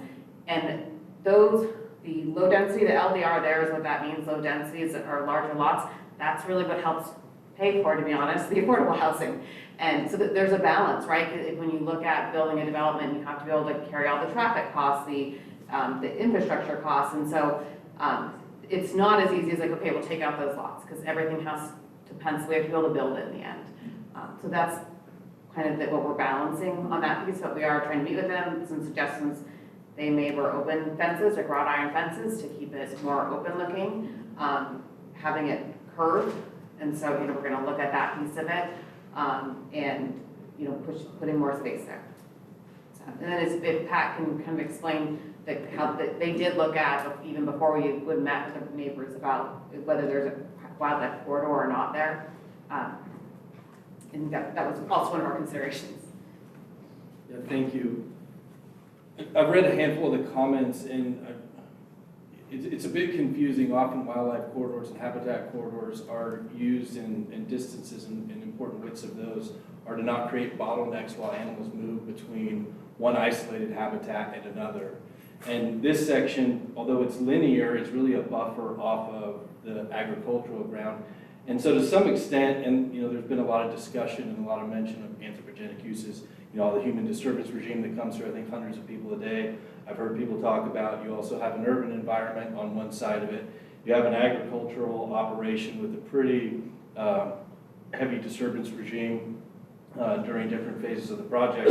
And so it's tough to think that an expansion there would provide a lot of value. You know, when you're looking at the balance that we looked at of Channel A, the potential movement around the corridor of Channel A. And so, you know, the pivot of sorts here is the agricultural buffer on the north side and the east side, where I think generally you're adding in another, 44 acres to the agricultural buffer that you have and really expanding that habitat along Channel A, which I think is probably an important resource. And so from a biological standpoint, reading some of the comments is kind of where I've landed with it. Thanks. Yeah, something at this point. You can always come back. Yeah, you can skip. I have some thoughts about the paving of the path in the east ag buffer. I would much prefer myself to keep it in gravel. The only rationale I've heard is that some kids would use that to go to school. It seems to me that there are many other bicycle paths that they could take that are going to be, concrete. If only right in the center. And it seems to me also that to cross Covell, the crossing is on the west side of the development and not on the east side. So I see very little value myself to actually, covering that path in concrete.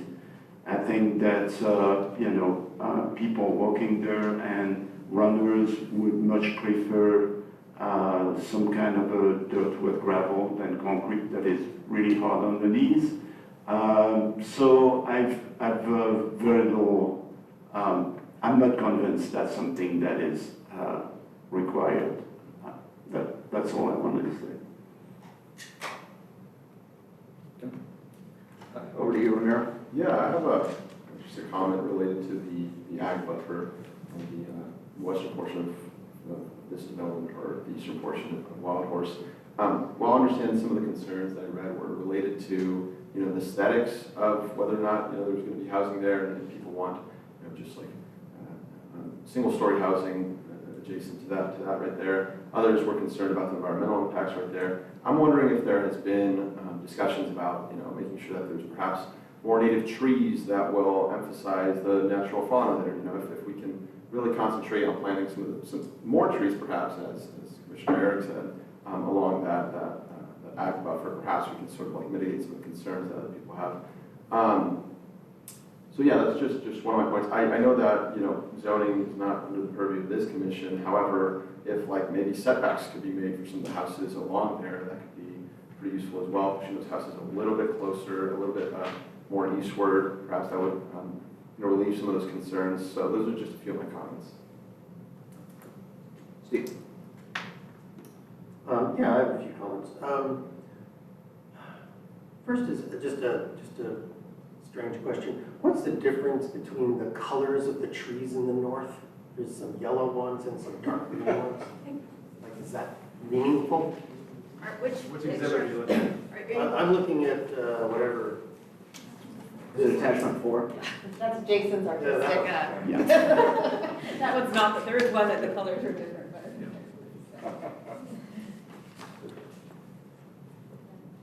Good question. There's a fair amount of artistic license with illustratives, and that's basically what that was. Kevin's the landscape architect who comes in and actually, designates species and that sort of thing. So at the time, we were trying to indicate, is it a conifer, is it an oak tree, like what, but Kevin's sort of the next level of that. So the illustrative, it's a pretty picture. It's illustrative. Okay, so then I'd like to make some suggestions. Yeah. If I can, the one that we did have up that showed the channel and there was an image, that one is linked to the species of our landscape plan. That's why I said which picture. It's on our PowerPoint, and that might help with your suggestions on that one. They took the landscape plan and then linked it to the best of their ability based on like species and mapped those. It's a rectangle, yeah, your mouse is on it right there. This one? Yes, I think, yes. Okay, so that one is linked by species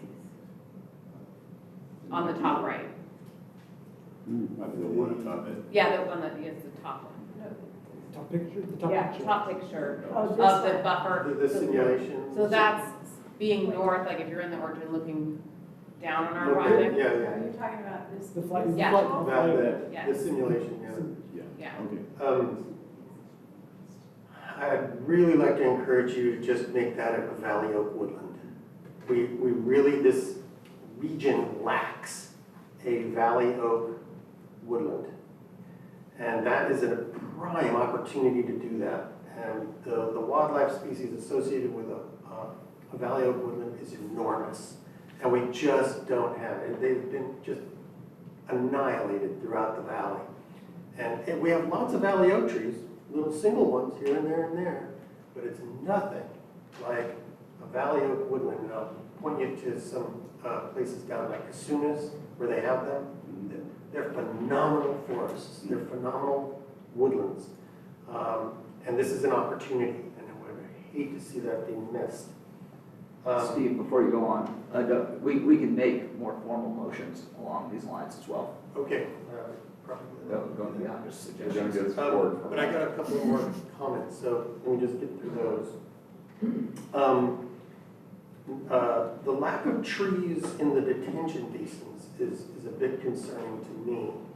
I see that in at least one of the, that same one with the different colors, you seem to have a lot of trees along the back edge of the detention basin.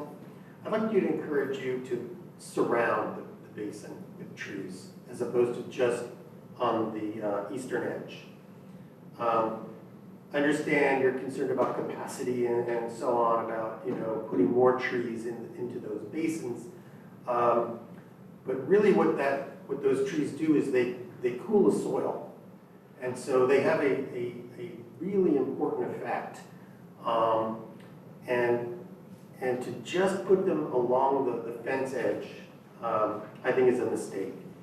I would really like to see trees actually in the basin, but I understand your concerns. But at least along the edge, I think you could do a lot better there.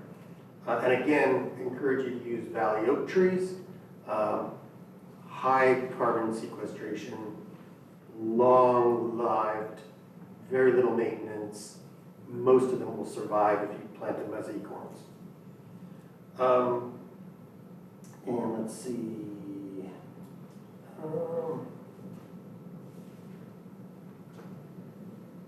The unpaved, okay.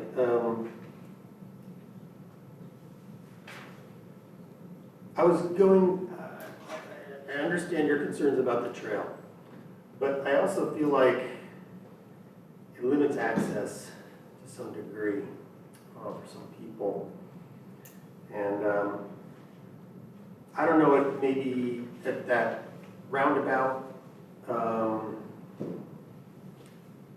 there seems to be a trail that goes from the eastern, the eastern portion up to about, looks like a little, right up to the first retention basin in the south. That could potentially be a concrete path, I think. I don't think the whole thing should be concrete as you were originally thinking to do. And I like the idea of a soft path. But the whole thing, I think, might be too much. But, for debate, I suppose. You're good? Steve? Yep. Okay. Thanks, Commissioners. I have a few thoughts as well. First, I want to say, and we've obviously kind of been talking about this, but Channel A is just a tremendous resource for the northern part of the Davis region. It is just a drainage ditch, but it's sort of the only thing that we have left. And so I was very happy to see starting to look at this project. Just the large node of habitat up on the north side, including Channel A, but buffering Channel A, that, you know, we're kind of moving as a city piece by piece where we can along Channel A to improve it, and this is going to be one of those great improvements. So happy to see that. I am in support of putting a lot of trees in. Obviously, climate change is a massive issue. I think the other massive issue that gets a lot less play is the biodiversity crisis that we're in. And so I would really want to push more locally native tree species as opposed to tree species that might have a little bit more carbon sequestration potential. I don't know what the difference is there. But you know, we're really trying, especially here in the Central Valley, we've lost 95% of the native habitat. So anything that we can get in that replicates that to any degree is incredibly valuable. To go to Steve's point, valley oaks are a tremendous species. As many valley oaks as we can get on here, great. If we can get California sycamores in, cottonwoods along Channel A, but just really maximize, and not just California native species, but really native species in a 100-mile radius from here is really what I would like to see, that really supports native invertebrates, pollinators, bird species, that maximizes that habitat value for them. As far as the impact on the wild horse ag buffer, I think that it's inevitably going to degrade that city resource, unfortunately. I don't think I'm in a position now to try to push back too much on that, but I would like us as a commission and a city moving forward in the future to really get embedded in what the city does, the city regulations, requiring there to be buffers to existing ag buffers as well. So this is the first development in the city history that has a new development going in against an existing ag buffer. But we're going to be seeing this more and more. There's going to be more of these.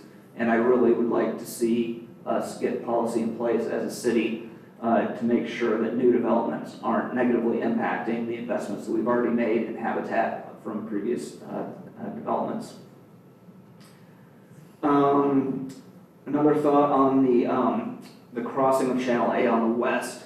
I would push back on the proposed just leaving in of the culvert. I think that it will benefit wildlife species as much as possible to replace culverts with open span bridges. It really helps facilitate animal movement as opposed to constraining them through culverts.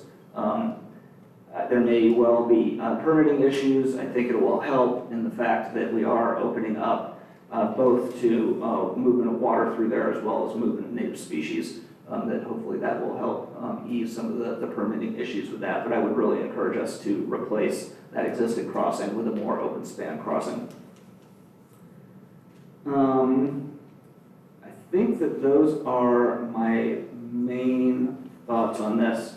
I think overall, I'll just say that I think that if this goes in as we're looking at it, that it will, despite the loss of the farmland on the site, we will see an overall increase in open space and habitat values in the Davis area, especially if we're talking about the additional ag mitigation and mitigation for other impacts, adding hundreds of acres to protected land in the general area.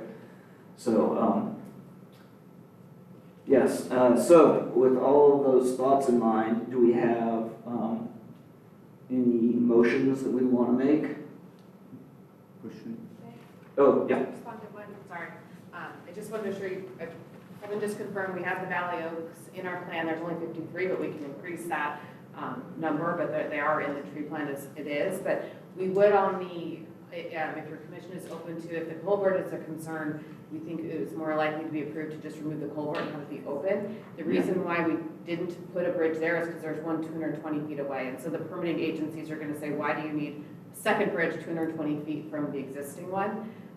So okay. that would be. That's fine. There's also one, yeah, are you talking about the one to the west? There's, one 220 feet to the west, yeah. So we don't think they'll permit That's fine, I just, I would prefer removing the impediment as much as possible.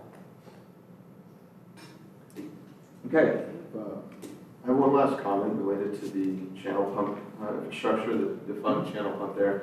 Well, I understand on one side, the city is worried about liability issues, and on the other, developers worried about whether or not it's going to, you're gonna have to receive a permit for that, this or that. I'm actually concerned about the environmental, impact of that. I understand that there's nostalgic value to it, and it's been there for some years, but prior to that, it wasn't there. So it's while it might have been there for some time, it's representative of what happened. Truth be told, it never existed in the first place. So, and its natural habitat, that area did not have that. So I would actually be okay with removing that, if that is not going to be a substantial sort of stopgap in the process. But otherwise, that's my comment. I can include that in a motion at a later time. But yeah, just my thoughts. Steve, were you going to start making a motion? I would like to suggest a question. I'd like to make a motion to strongly suggest a Valley Oak woodland and native California sycamore groves in the northwest corner, consisting of over 100 trees. Okay. That's my motion. Do we have a second on that? I'll second that. I'm wondering how you come up with 100 or over 100. I don't know, when you get down to the nitty gritty details of putting in the trees, we woodlands, may not have the information to know what goes where, oak wood, the definition of a woodland is that it's not closed canopy. And so if you densify, you're creating competition between the trees. And the whole reason we see valley oaks the way we see them as woodlands in this valley is that they're minimizing competition, water competition between them. So I haven't done the math, but that area doesn't look like it would support more than a couple hundred trees as a woodland.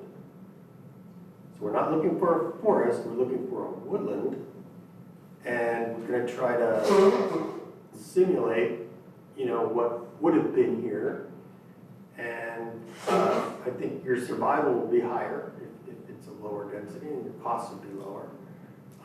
And we could get a really significant functional ecosystem happening there, especially the fact that it's physically separated from the development area itself by Channel A. I think it could be a really fantastic resource. Comments, other commissioners? Well, actually, when you say northwest, what exactly do you mean? Just like That this? chunk right Just there, this? yeah. Not that detention basin, though. No. Just this area? Yeah. Detention basin. Yeah. Not in the basin. See, I would like it to be in the basin. I said that earlier, but I think there's resistance to putting stuff in the basins, isn't there? Yeah, public works. Not a big fan.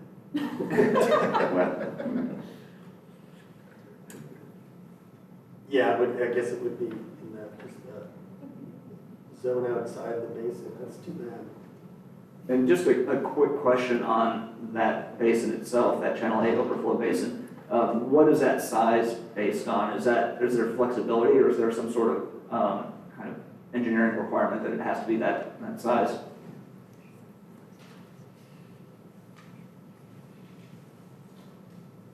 Good evening again. So the Channel A basin, as Tracy sort of outlined, is primarily sized to allow for the large storm events that back up through Willow Slough and up into Channel A to overflow into the basin.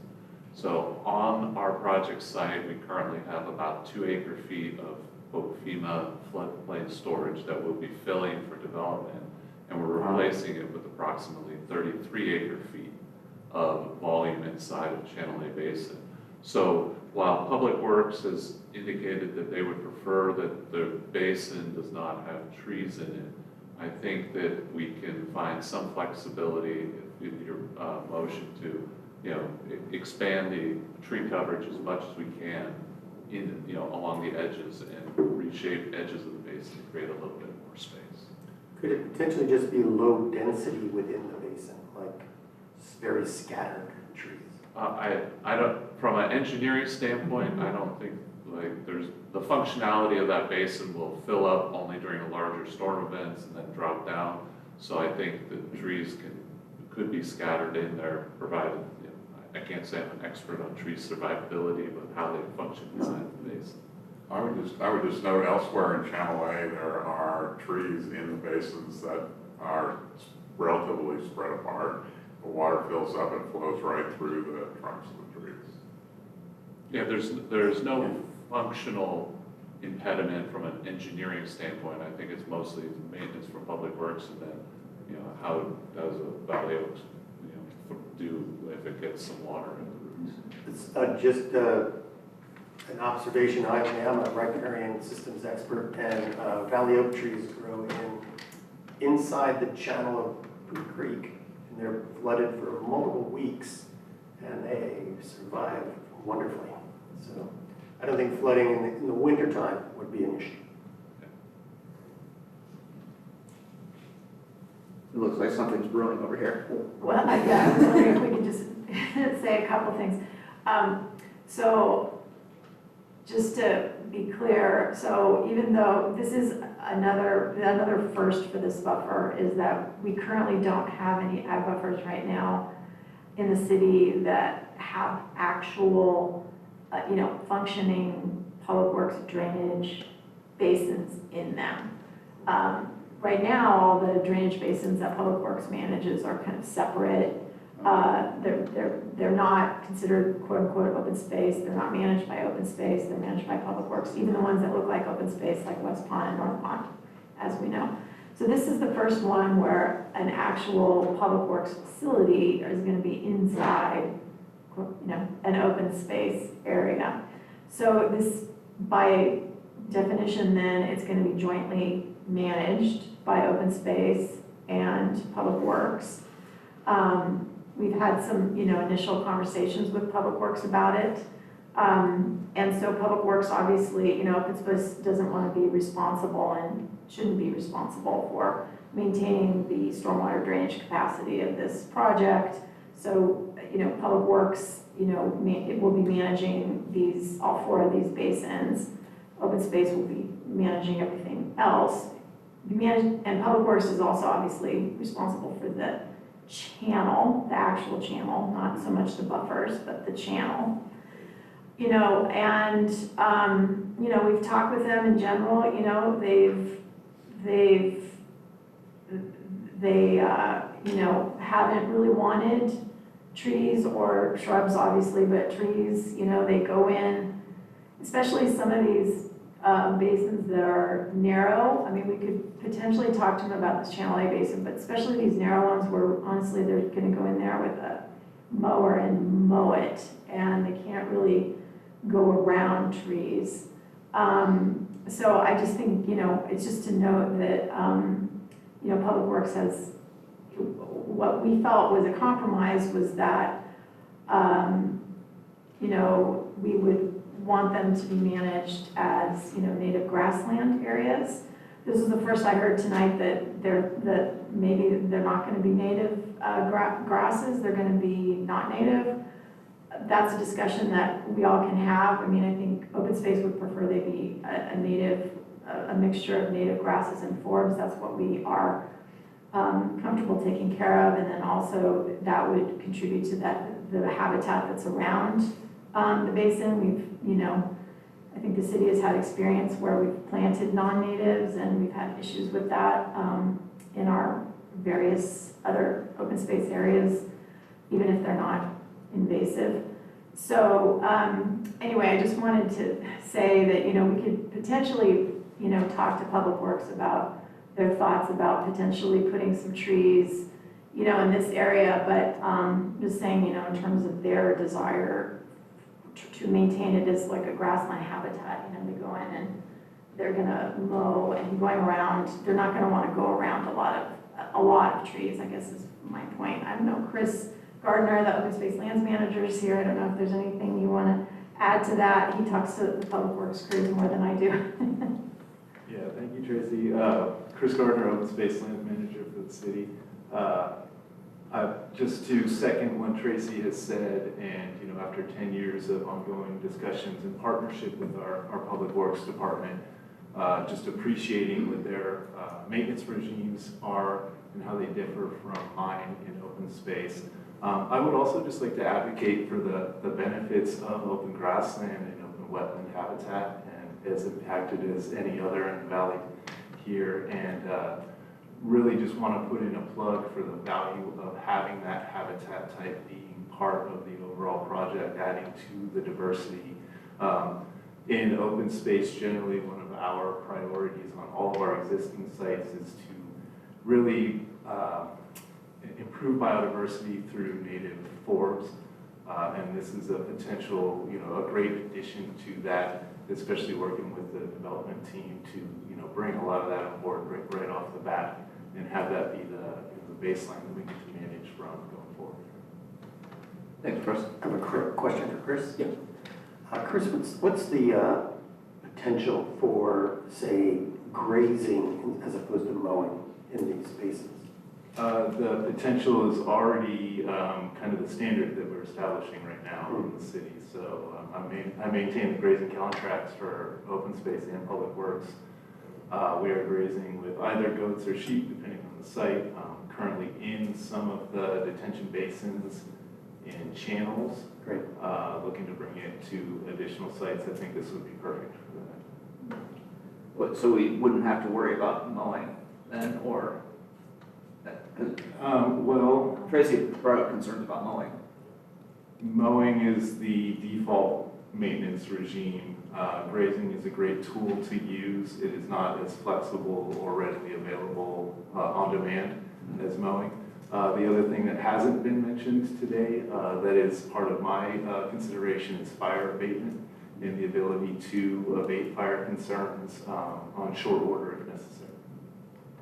I would just add to that too, as we know, the weather is unpredictable, and like sometimes we'll bring in the goats and the sheep and then we get a late season rain or something like that, and then, then we have to deal with it again. And right, the grazers aren't always available to come back. And so the grazing is great and it works really well, but we also sort of have to, potentially mow occasionally for the fire and or to deal with late season grasses. Thank you. My understanding from what your team told me, this is additional flood capacity that we don't currently have. So we're already adding a whole bunch of capacity with this.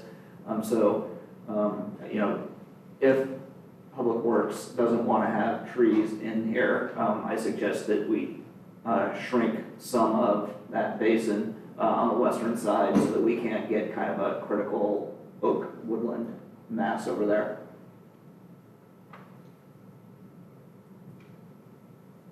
Good. Okay, so we have a motion on the table. What is it, 100 Valley Oaks in the northwest corner? At least. More than. Okay. So establishing this. I don't think we want to get married with a specific number, but. Exactly. Yeah. That was my point. I just didn't want just 50. Is there a wording you prefer? This is what, if I may, this is what I had that you said last time. And I'm not sure I got it all, so I want to repeat it back. That the commission strongly suggests Valley Oak Woodland and California native sycamore growth in the northwest corner of over 100 trees is what I had. Does that still work for you? It works for me. Any other comment, commissioners, before we take this to a vote? Is there a second? Yeah, Eric seconded already. Oh, who seconded? Second again. Oh, I'm sorry. I did have one final comment. My name's Art Silent. I live in Wild Horse. It was mentioned that this pathway would be Can you come up to the microphone, please? I'm sorry. It was mentioned that the pathway would be some sort of earthen pathway through the parkland. Well, I can tell you that this past year, my wife tripped and fell over Wild Horse, and she broke her shoulder on an earthen pathway because it's uneven, and she's 78 years old. So, I put this before the panel, is if it's compacted, bituminous covering that's suitable for walking or biking, that sounds okay. If it's simply earthen that gets flooded because bicycling or whatever reason, you're putting older people at risk. So there we have it. Okay, thank you for your comment. Do you have something you were going to add, Mark, on the Well, motion at hand? I wonder if it's the place to add the removal of the culvert and opening the channel there. Is that a recommendation we could make? I don't know, do you want to lump that into the same motion, or just want to? Is there a problem with that? I don't know. I am not. Could you restate the issue? Well, the issue is that the culvert is an impediment to the movement of animals, and that since we have a bridge nearby, I think the removal of that culvert and the opening of the channel there would be an improvement to the habitat. Well, I suggest maybe we keep them separate, because I don't know what other motions Okay. people are going to have, and as opposed All right, to that's just fine. lumping more and more together. That's fine. Might be cleaner too. Okay, any other comments then on the Valley Oak Sycamore Woodland? No. Okay, all in favor, say aye. Aye. Opposed? Okay, thanks, Steve. Mark, you want to make a motion on the culvert? Yeah. I would make the motion that the Open Space and Habitat Commission would see value at removing the culvert, the existing culvert, and to open the channel to the movement of animals. And we don't see any, I think that's enough. We have a second on this? I'll second it. Can I suggest a friendly amendment, Mark? Sure. And that's also to increase the ability of water to move through there. Do you accept that? Oh, yeah. Okay, good. I'm sorry, who did second it? I didn't catch. Okay. I did. You did. Do I need to second the friendly amendment? Yes. I second it. All right. Discussion, commissioners, on the motion on the table. Seeing none, all in favor of the current motion, say aye. Aye. Opposed? Good. Eric, did you have something you wanted to do along the lines of tree? Yeah, recognizing that grasslands are very important, I'm not, and asking for more trees, I'm not suggesting that infringe on those grasslands where they are appropriate and where trees are inappropriate. But where trees are appropriate, I think, you've got a lot of creative minds, and the degree to which you can maximize forest cover in these open areas that are not necessitated, by necessity, required to be sole grasslands, I would make a motion that you go ahead and do that. Do we have a second on that? I'll second that. More discussion? Seeing none, all in favor of the motion on the table, say aye. Aye. Opposed? Other motions commissioners want to see? I have another clarifying question. With the issue of the line with the wild horse buffer, you all mentioned that you have been meeting with the neighbors, talking about maybe it's curvilinear, maybe there's some kind of wrought iron fencing, things like that. And obviously, we heard a lot of comments tonight about concerns about it. But is my understanding correct that, let's say you incorporate new ideas into your design, it's not actually going to be in this tentative map, correct? Or it could be, or kind of what are the steps there? It can be, so until the city approves the tentative map, which would be on the final city council action, we can make revisions. All the departments have reviewed the map in detail, and Eric synthesizes them and sends us comments, and we make tweaks in it. And so if we make changes, it would be in advance of the approval of the tentative map. I have a sort of related question, maybe you can answer it. As I understand it, the staff recommends enhancing certain areas with more native trees, more native plants, especially along the channel there. Does the developer have any say in the enhancement of the wild horse ag buffer itself? Like, can the developer actually enhance it? So it is city land, so we would need the city's permission, but that is something that we have discussed with the neighbors and discussed with Tracy as well, and that's something that I think one of the commissioners mentioned, that creates a better buffer even than maybe additional feet, and so that's something that we're willing to do. We would need the city to give us permission because it's not our land to go on.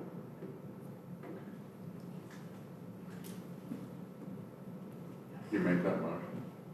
Or is a motion necessary? Not necessary. I was just going to add to the clarification your question about that edge. So we purposely designed those homes to back onto that buffer, and we've added all the extra room into those rear yards. So there is an opportunity when working with Eric on the final plan development document where we're defining setbacks. So it may be an opportunity where we can, sort of add a variation in setback so it's not a hard line, so it's something that's a little bit more flexible. The neighbors have had some really great ideas as far as how to, make it a better adjacency. So. Right, because I would just add, since you mentioned the setbacks and how far would the buildings be from it, I think Jason already talked, or others already talked about that they are anticipating a larger setback than normal. So for example, a lot of the wild horse areas, or wild horse properties, they may have 15 or even 20 or 15 feet for a rear setback. And I think this would be probably greater, or substantially greater. I mean, there are other things they could do there, maybe landscaping it, maybe accessory structures, but at least the house would not be as close. Yeah.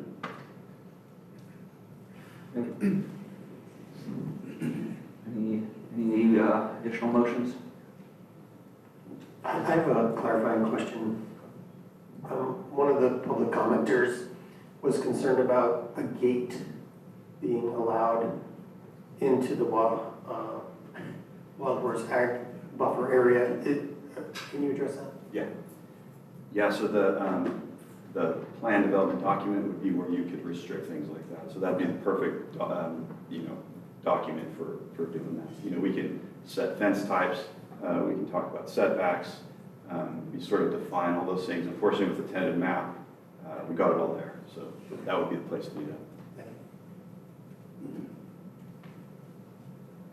I'd like to make a motion that I would like to see the landscaping, the palette across the full project site to be maximized, native species that are native within, let's say, a 100-mile radius of the city of Davis, as opposed to Southern California species or further afield species that are just drought tolerant.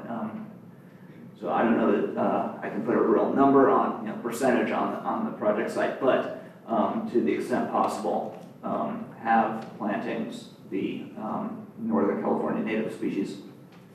Do we have a second on that? I'd like to comment on that. We need a second first. Okay. Steve? Yeah.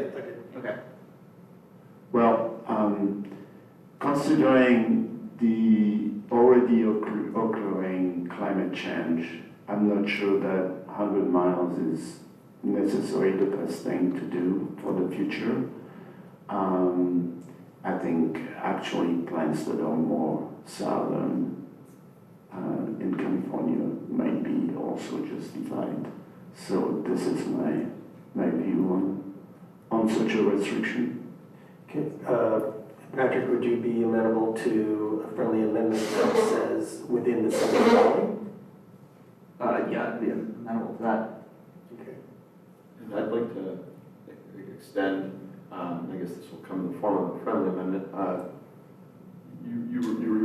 You asked that, more Valley Oaks and more sycamores are included in the project site. I'd like to extend that also to the Wild Horse Agricultural Buffer as well. That those trees be also included in that area, that the enhancements to that area include those trees as well. Yeah, so any enhancements that the project, the development team does in Wild Horse be the same? Yes. Great, yes, I accept that as well. Thank you. Does that need a second? Yeah, go ahead if you want. I'll second that. It's not entirely clear to me, but yes. Tracy, what is this sounding like? I was hoping you weren't gonna ask me, because I thought, well, I know I'll go back and listen to this again. Right. Well, so what I have is that so with the friendly amendments, we're having the landscaping on the full project site be maximized to be species that are native, the landscaping on the full project site, including any plantings that may be done off-site in the Wild Horse Ag Buffer, be maximized to be native species that come from the Central Valley, or that are native species, Central Valley native species. Well, and species that are within a 100-mile radius, You so. want that and? Yes, yeah. So it could be. It's not a replacement? Species that are up in the foothills just to the west of here. I have a suggestion. Oftentimes it's looked at in terms of, 100 miles may work, but one of the options is of those that are within the Cache Creek and Buda Creek water basins. Problem with 100 miles is it gets into the Pacific Ocean, so. Yeah. Well, yeah, I mean, we have to be reasonable. We're not going to be putting kelp beds out there, I think. Well, you could end up with some coastal stuff that's not going to survive here. Yeah. Like seeing this one. Well, one of the things that's being looked at as those involved in planting a lot of native species in our throughout Davis nature areas or habitat areas is desert plants because of climate change. So we're trying to be a little more expansive than just certain watersheds or the Central Valley.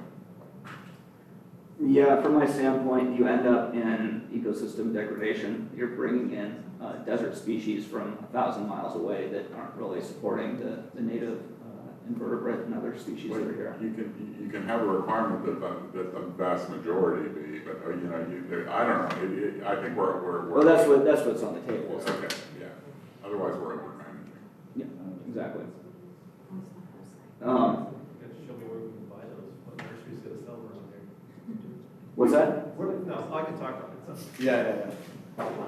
What's in the public space? What's the landscape Common space. architect view of it? Good evening. Kevin Leamy from Lincoln Lane Group, landscape architect.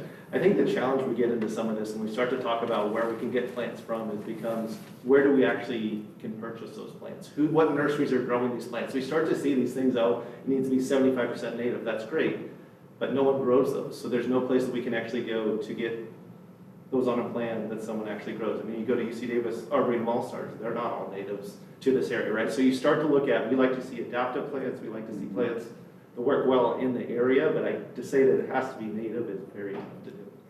I think we're providing flexibility though in how we're wording those. Okay, but there's a lot of different terms. I just want to make sure that we understand that it's. Yeah. I'd also like to make the suggestion that you have the opportunity, you have time, you can contract. So, Well, I'm a landscape architect, we're not on the contracting side, I'm just saying that that is always the issue. With the quantities that we need for a project of this size, you can't go down to a small nursery that usually does natives and purchase that many. well, that's why I'm suggesting Understood. contract growing it. No, I understand what you're suggesting, I'm just, that's many parts down the road. Understood. Thank you. Thanks. But I didn't want to limit it to just Central Valley. I think that, coastal, or, live oaks and, or, other species like that, they're just, 10, 20 miles away is fine. Valley foothill. Yeah. So Patrick, where are we with your motion? I'm kind of confused as to what the motion is. Okay. Tracy, want to read it back one more time?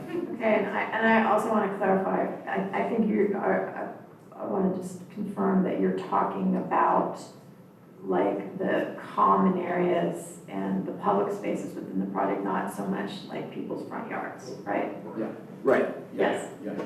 So what you said is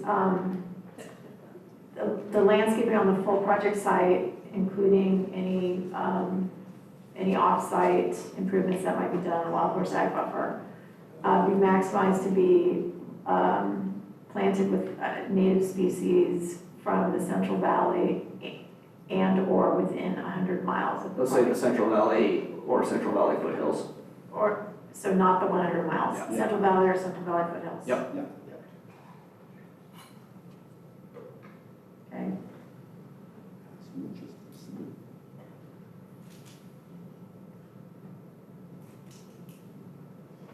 Okay. Thank you. Any more comments on this motion? Okay, all in favor of the motion on the table, say aye. Aye. Aye. Opposed? Okay, motion carries. Any other motions that commissioners want to put forward? Yeah, I have one last motion. It's related to the defunct channel pump infrastructure. My motion would simply be to require, to the extent that the permitting process won't substantially hinder or slow down the project, the removal of that existing defunct pump infrastructure. We have a second on that? Second. Comments, thoughts? What's considered substantially hindering? That's a good question. Yeah. I guess that would be if it's hindered is the first question, and if it is hindered, I guess I can't put an exact time frame. We'd have to review that at that time. If it takes like a couple months, or if it takes years, then that could come back to us, I guess. But as of now, that's my standard. I'm pretty agnostic on whether the pump stays or goes, but if the other commissioners are in support of removing it, I'll support their desires.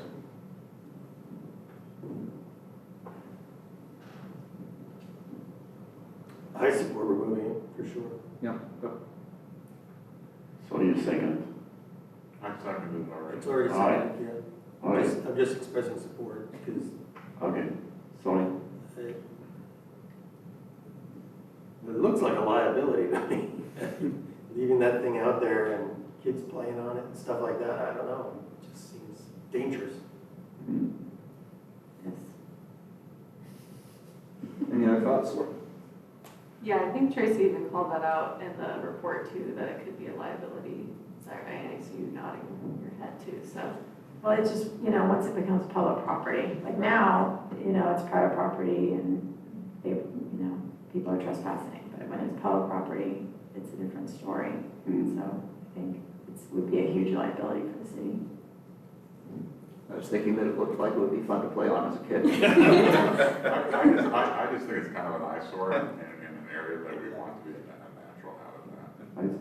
Maybe it's good for graffiti. Okay, any thoughts? No. Okay, all in favor of the motion on the table, say aye.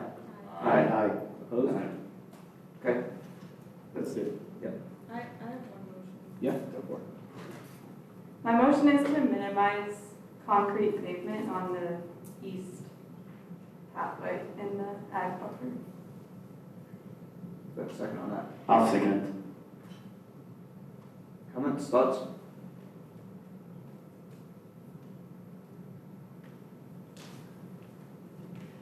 So do you think there's some areas that there should be concrete, is that what you're saying, minimize?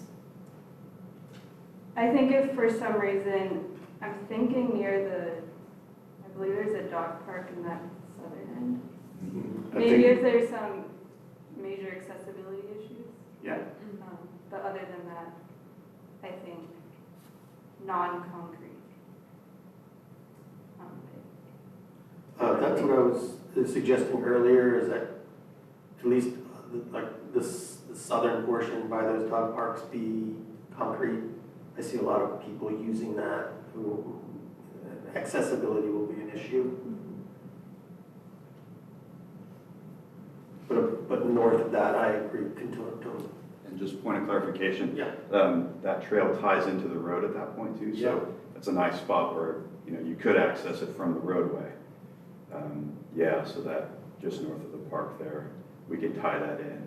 And then it'll be concrete all the way south and along Cobell where we're tying into the intersection for kids to get over there too. Sounds good. Other comments? All in favor of the motion on the table, say aye. Aye. Opposed? Okay. Anything else? Can I ask for one more feedback? Yeah. I just wondered about if the commission, I mean, I know there are permitting issues, but if the commission had any thoughts about plantings within the buffers? Oh, yes. My preference would be to plant in the buffers. I feel like we just leave that wide open, that I don't know that we're gonna get our native plant species to move in there. I think it may just end up being 50-foot weed patches.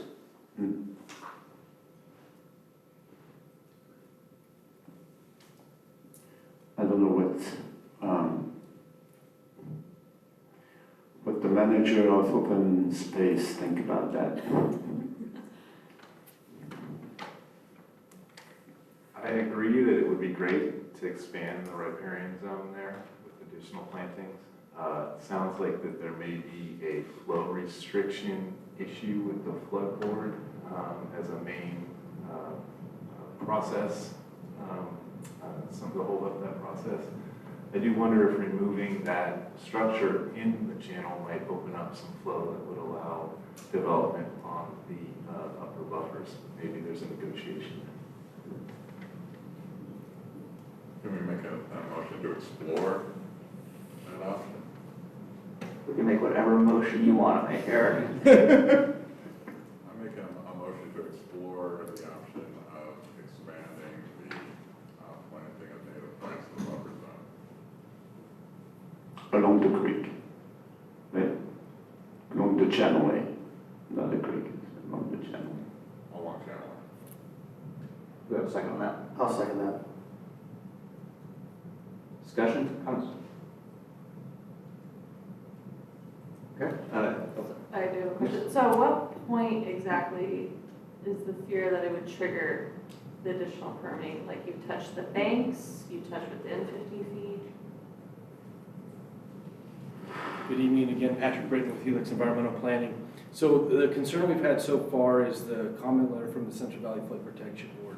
They identified it as a regulated stream, so one of the things that they evaluate with any project coming through is they look at roughness coefficients as a type of vegetation that could create blockages as water's flowing during certain types of flood events, 100 year, 24 hours. They're also looking at trees. They take up biomass, came up earlier, we were talking about the detention retention basins. If you begin to occupy the biomass in there, it also causes water to back up. But for clarification, these 50-foot buffers aren't actually in the channel itself, right? They're up on top of the bank adjacent to it. So that's the other thing, and thank you, reminded me what else I want to say. So plantings along the edge of the bank have the potential to erode and damage the actual functionality of the bank, and so that will no longer flow. So the Central Valley Flood Protection Board, their website, will clearly lay out any activity within 300 feet of a regulated stream they have jurisdiction over. And so they would want to be consulted. So I think to that end, the exploration would be, a consultation maybe with the Central Valley Flood Protection Board Mhm. on what might be allowed in those areas. Yeah, in my mind, we're not talking about going all the way up to the bank. We're talking about doing, a reasonable level and, whatever that is, it can be worked out. And they get really sensitive about, and I know it seems kind of silly because a lot of times trees will actually help stabilize banks, but anything on any flood control infrastructure, they really don't like it to be touched, and they don't want impediments. They could damage it, require maintenance, require additional inspections, things like that. So are you, for clarification, are you talking about 300 feet from the bank? How close to the bank? The setback we established during the regulatory strategy was a 50-foot setback. Okay. So I think the flood board would like to be consulted for activities within 300 feet. I think your motion still stands though. Yeah, I think it's an that's- exploration. Yeah. All right. And we did have a second on that, right? And so any more comments, or questions, thoughts? All in favor of the motion on the table, say aye. Aye. Opposed? Okay. Good.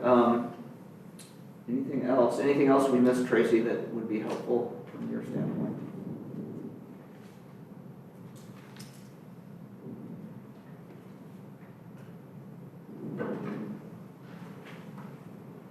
I guess perhaps the new information about non-natives in the basins? I don't know. Oh, right. Oh, I just want to clarify, it's not that there's not natives, it's a blend, and Kevin can describe it more, but they're blends that are made for basins, so they have natives in them.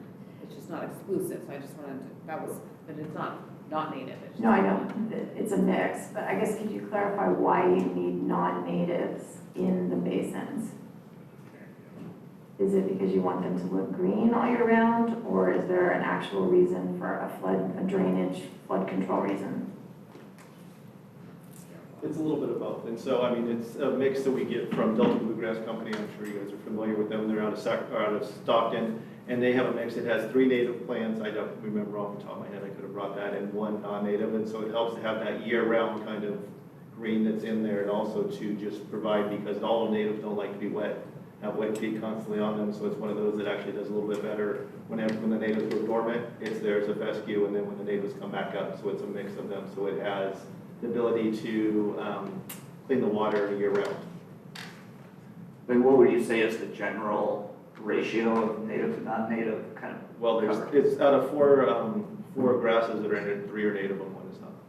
So does that then lead I to don't know. 75% coverage by native, or? I can't tell you that, I'm not sure what the total mixture is. Other science has done that, it's not mine.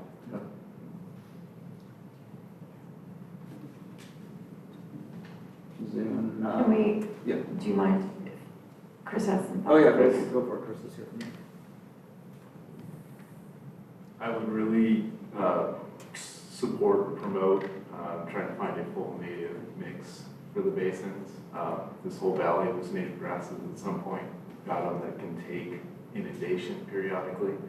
A green aesthetic is not something that necessarily we prioritize in open space as well. Thanks, Chris. right. Do we have a motion? Mark, you look like you're about to say something. You know how good I'm at emotions.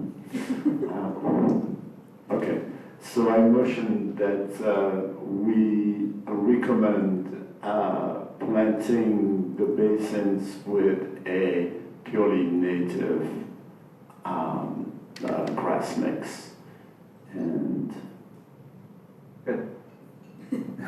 Chris, is that done? I have a question for Chris. So you mentioned Forbes. Would you recommend Forbes in this mix? Yes, I would definitely recommend Forbes in, all seeded appropriate native Forbes in all the seeded areas that are open space maintained. including in the basins. Including in the basins, as much as is possible, understanding that does significantly increase costs. And Chris, I have a question too. You're also talking about native plants wherever they are, whether or not they're in the grass basin, and they're. Yes. So there would be the grass areas would be native, and then non-grass areas also would be native in terms of the types of plants that would be planted In the buffers. in the buffer. Yeah, that every, any installations in the open space buffer be. But I think we've been over that already. Just for general audience, forbs are things like California poppy and lupins and that sort of thing. Flowers. Yeah. Do we have a second then on Mark's motion? Second. So should I modify my motion to say that we would like as much as possible to have the basin seeded with a mix of native grasses and forbs? I think it's beyond that. Yeah, I'd like to make a friendly amendment, that it's the entire area managed for open space, including the basins. Oh, okay. But it's not just forbs and grasses. No, it's all trees. Wherever it's appropriate. Yeah, but I think we were talking about the basin specifically that would support inundation. I think we talked already about, and I think we talked about that with the plants coming from the Central Valley and the foothills. And I think we went over that so we're more specifically making this motions about concerns that the manager of open space has about managing, those basins, and that. I withdraw my friendly amendment. And you would prefer, so we make a motion that we would like it to see seeded with California native grasses and forbs. Okay, any other discussion on that? Does that need to be re-seconded? No. I'll re-second it. Okay. All right. Okay, moving on to a vote on the motion on the table. All in favor, say aye. Aye. Opposed? Okay. I think, anything else for us, Tracy, or have we addressed your concerns over there? I have one last question for Chris. I see staff recommends that the irrigation system be, that a permanent irrigation system right. be prohibited within the ag buffer, and seeing as the commission is moving towards native plants and native species, do you see it particularly useful or even necessary to have a permanent irrigation system? So what we see beneficial in open space is having permanent access to city water when we can develop it from the beginning. We did that on our upland site, but we do not run buried underground hard line irrigation to each plant. We don't do pop-up sprinklers, we don't do buried drip lines. So in that respect, having permanent stations that we could use for temporary irrigation installations as we do establishment improvement is what open space would like to see. So, access to that water, but we're not talking about, trenching all through the site, bubblers by trees, things like that. That's not what we're looking for. Does that answer your question? Yeah, so you would like to see permanent sort of places where you could tap into water if you needed to, but not permanent tubes that run directly from that station to that tree or to those. Correct.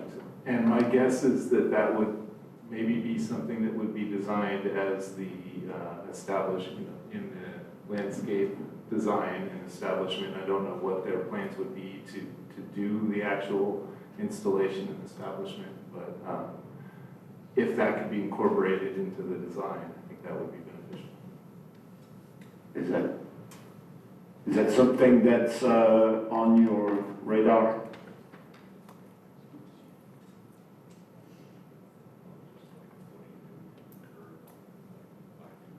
So Chris, you talking like white couplers out in the landscape that you Quick couplers, valve boxes, sorry.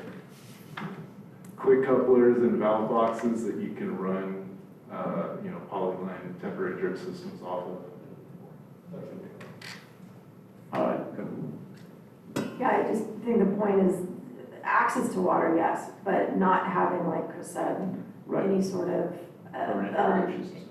irrigation that you would see in a green belt or, Right. any kind of landscaping irrigation. Rodero or someone else, do you want to make a motion around this? I won't make the motion, but I just wanted to ask a question, so yeah, if anybody else wants to.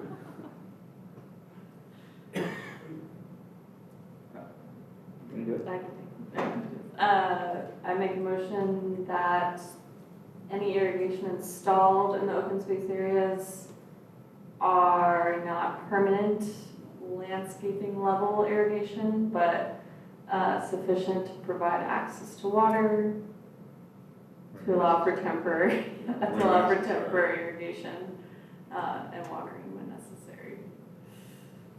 Yeah, I'll second that. All right. More discussion?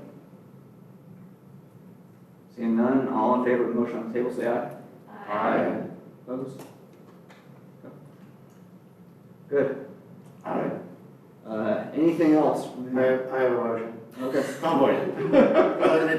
brings up something I was discussing earlier in the questioning, and that was about the detention basins on the east side, all three of them. I would like to make a motion that trees be planted along the edges, all the edges of the basins. Since no trees can go in the basin, I would like to at least see trees around the basins.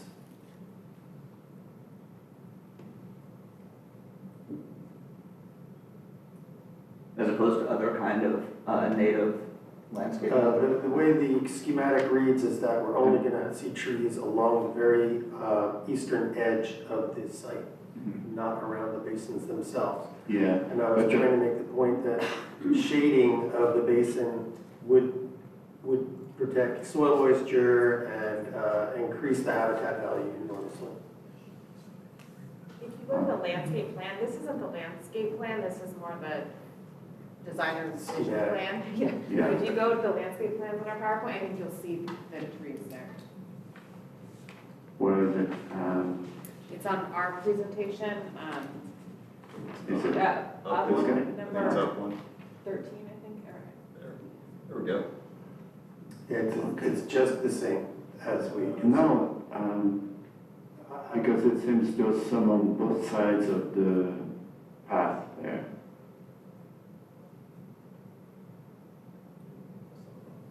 Steve means directly around the basin itself. On the actual precipice of The precipice. On the bench. on the bench.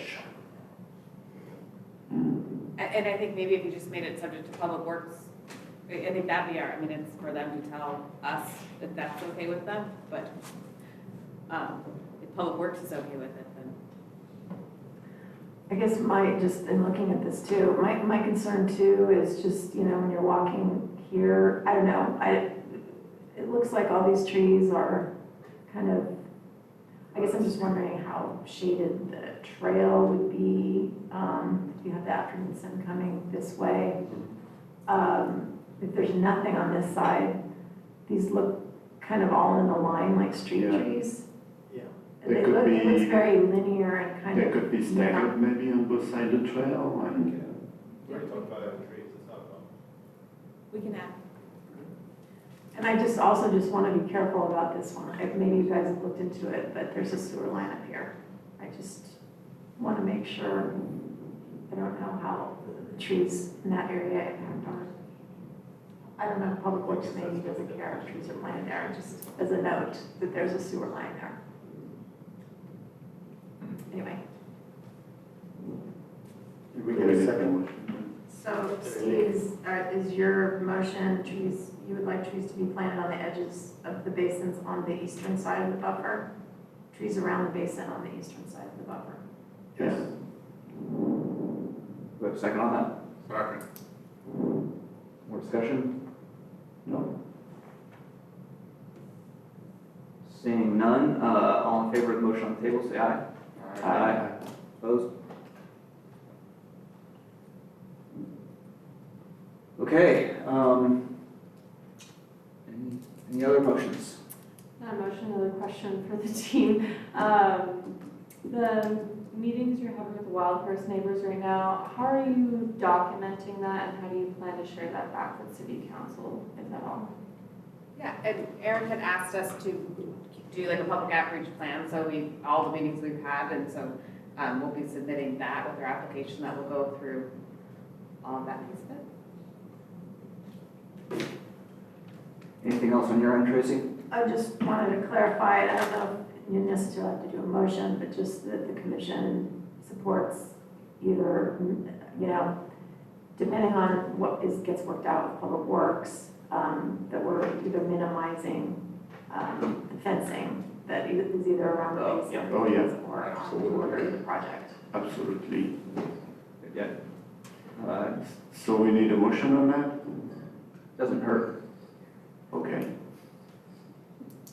So I make a motion that the Open Space Commission recommend to minimize any fencing of the basins. Second? Second. We do have a second. Christina, any other discussion? All in favor of the motion on the table, say aye. Aye. Opposed? Good. Are we finally at the end, Tracy?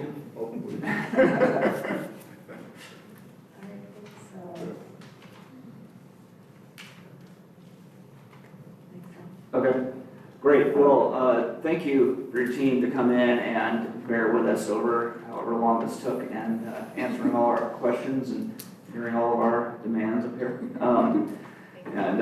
Thanks Tracy for the staff report. And overall, I would say that I am impressed by the effort that you put into this project, into making it a good project. Yeah, well done, thank you. Thank you all for the time. Is that a motion? No, it's a comment. And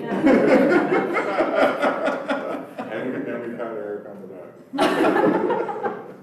No, I do want to underscore that with the outreach too, because we heard different accounts in public comment tonight, but you're never going to reach everybody. So I just commend the team with the amount that you did do. From some comments, it's really clear you've been collaborative, reaching out, being flexible, et cetera. So just, commend you for that. It's not easy. Good. Okay. And thanks for your input too, Chris. That was helpful to have you here. Okay, I think that we can close that item and move on to the second action item we have tonight, which is electing the new chair and vice chair for 2026. I will start off by saying that I have enjoyed chairing in 2025. I certainly would be happy to do it again, but that being said, I want to make sure that anyone that wants to have a chance to chair has that opportunity to do so. So I would support anyone that wants to be chair, but I am also happy to do it again if others want that.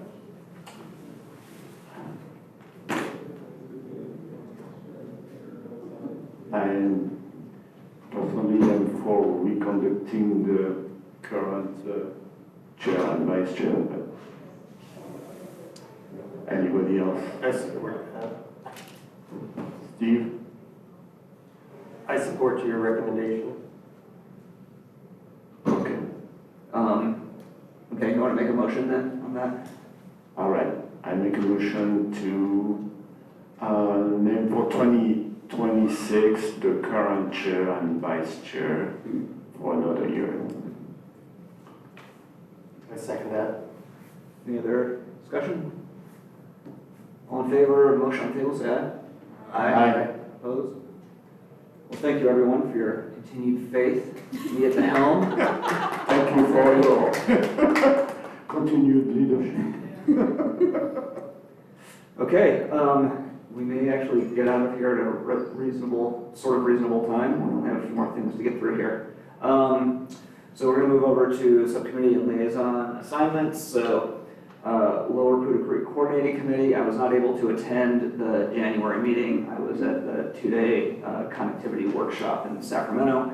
But the one thing I will say is that we have officially broken our salmon record for spawning salmon this year that we've ever seen in Poudre Creek at 2,100 something.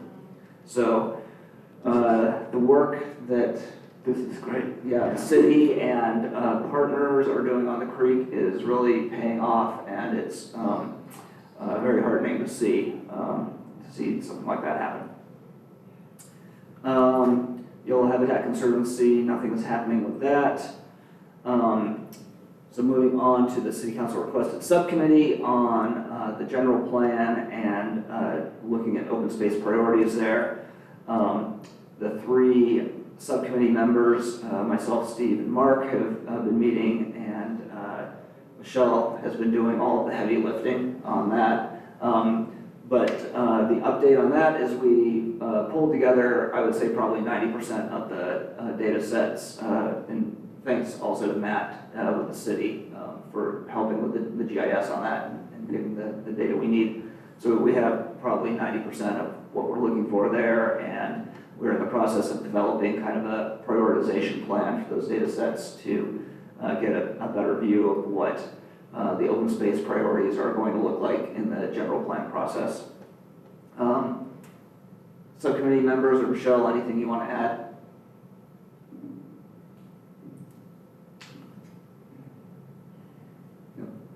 Well, one thing I would like to add is that we still, personally, I'm not completely sure of what is the required end product.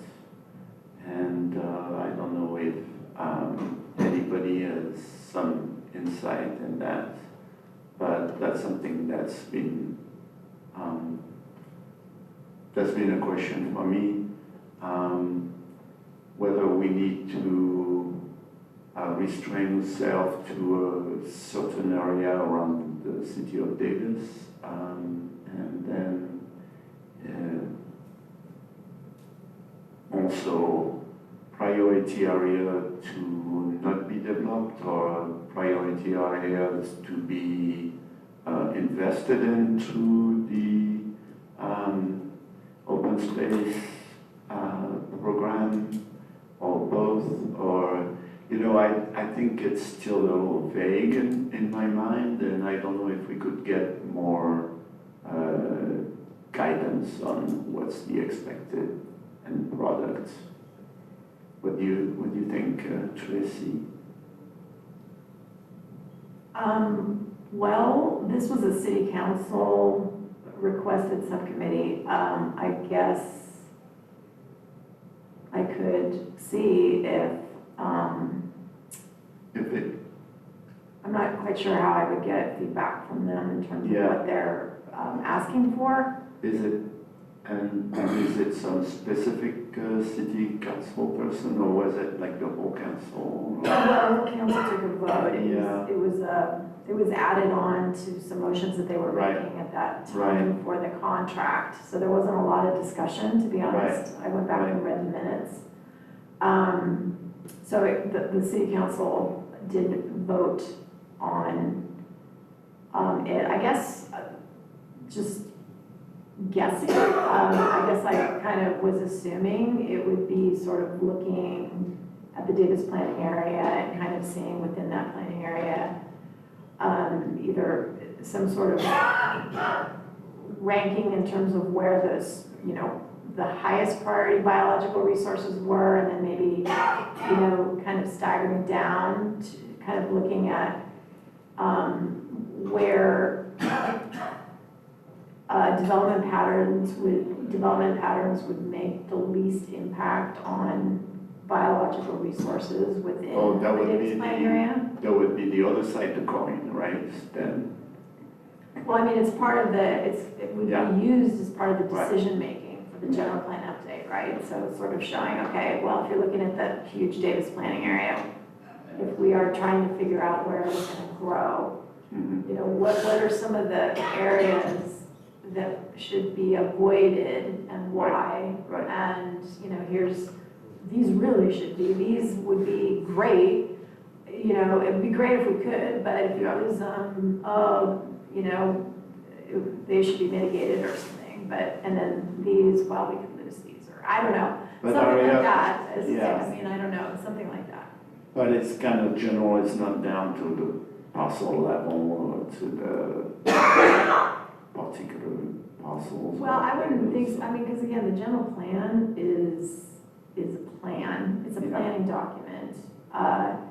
It is, it's not at the parcel level, it is conceptual, right? It's a planning document with goals, but, you know, it does have, you know, actions and goals, right? So it could be, these maps could also inform some of the goals or action items that are in some of the sections of the plan as well. I mean, in terms of, you know, what areas should be avoided or what should be encouraged or what, you know, I don't know. I mean, again, it's not, yeah, the plan isn't a technical document. It's a planning document. It's to help the city try to make decisions about where it's going to grow.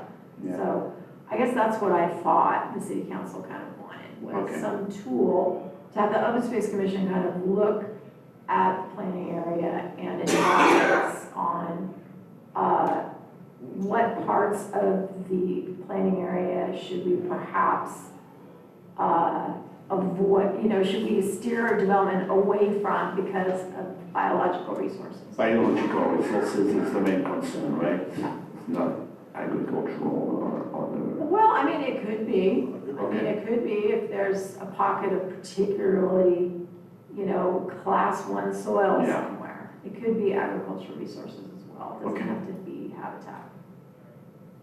I don't know. That's what I'm guessing that they're looking for. Since it's a planning document, I assume that includes things like to suggest some policy regarding its management.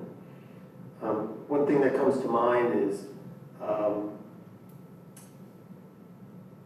open channel drainage is far more biologically valuable than a pipe. And through time, if you look at urban patterns, open channels they put pipes into open channels and cover them up. And that would degrade that biological resource. So a policy that says try to keep as much open channel drainage as possible would be a valuable thing as part of this document that we're creating. Well, yeah, I could see that though being more in the discussion of the other committee where you're getting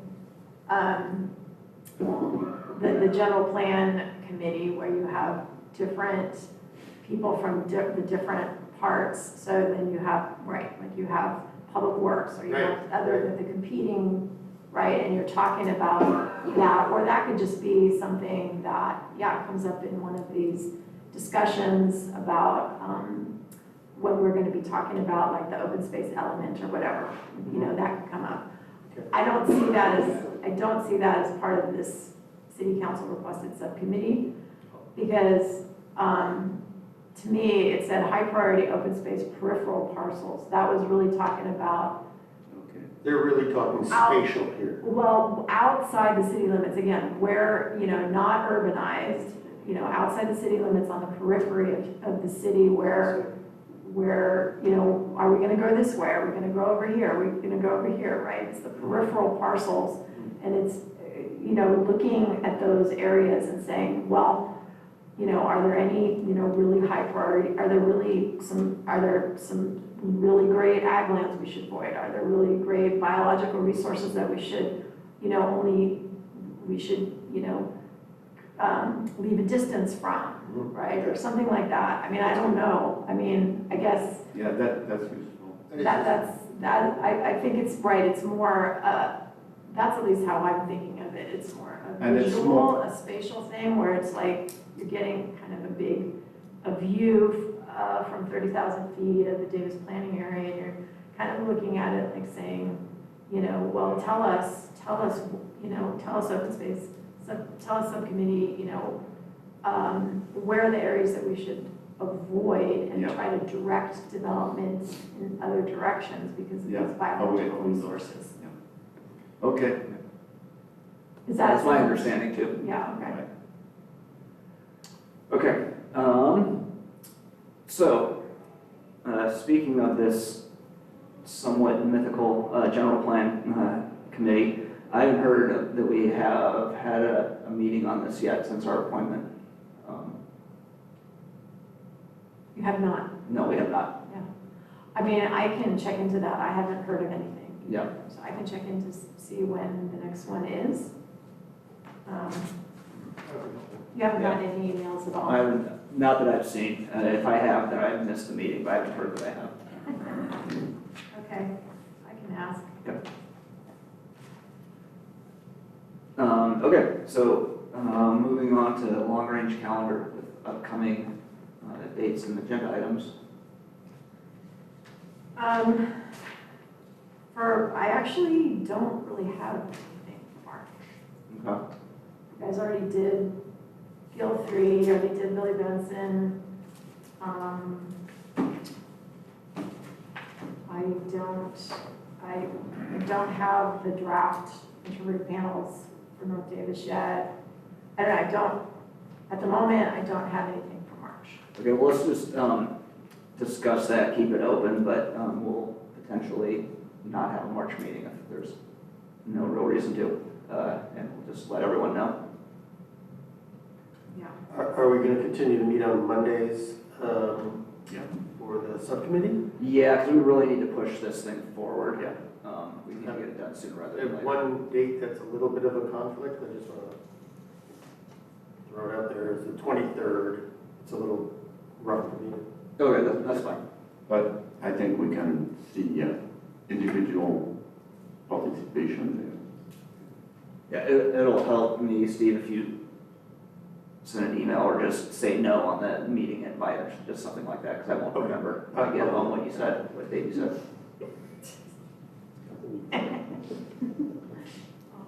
Yeah. Okay, good. Well, I think that we're on number 9, which is adjournment. Thanks, everyone. Thank you. That was a lot of work to get through Willow Grove.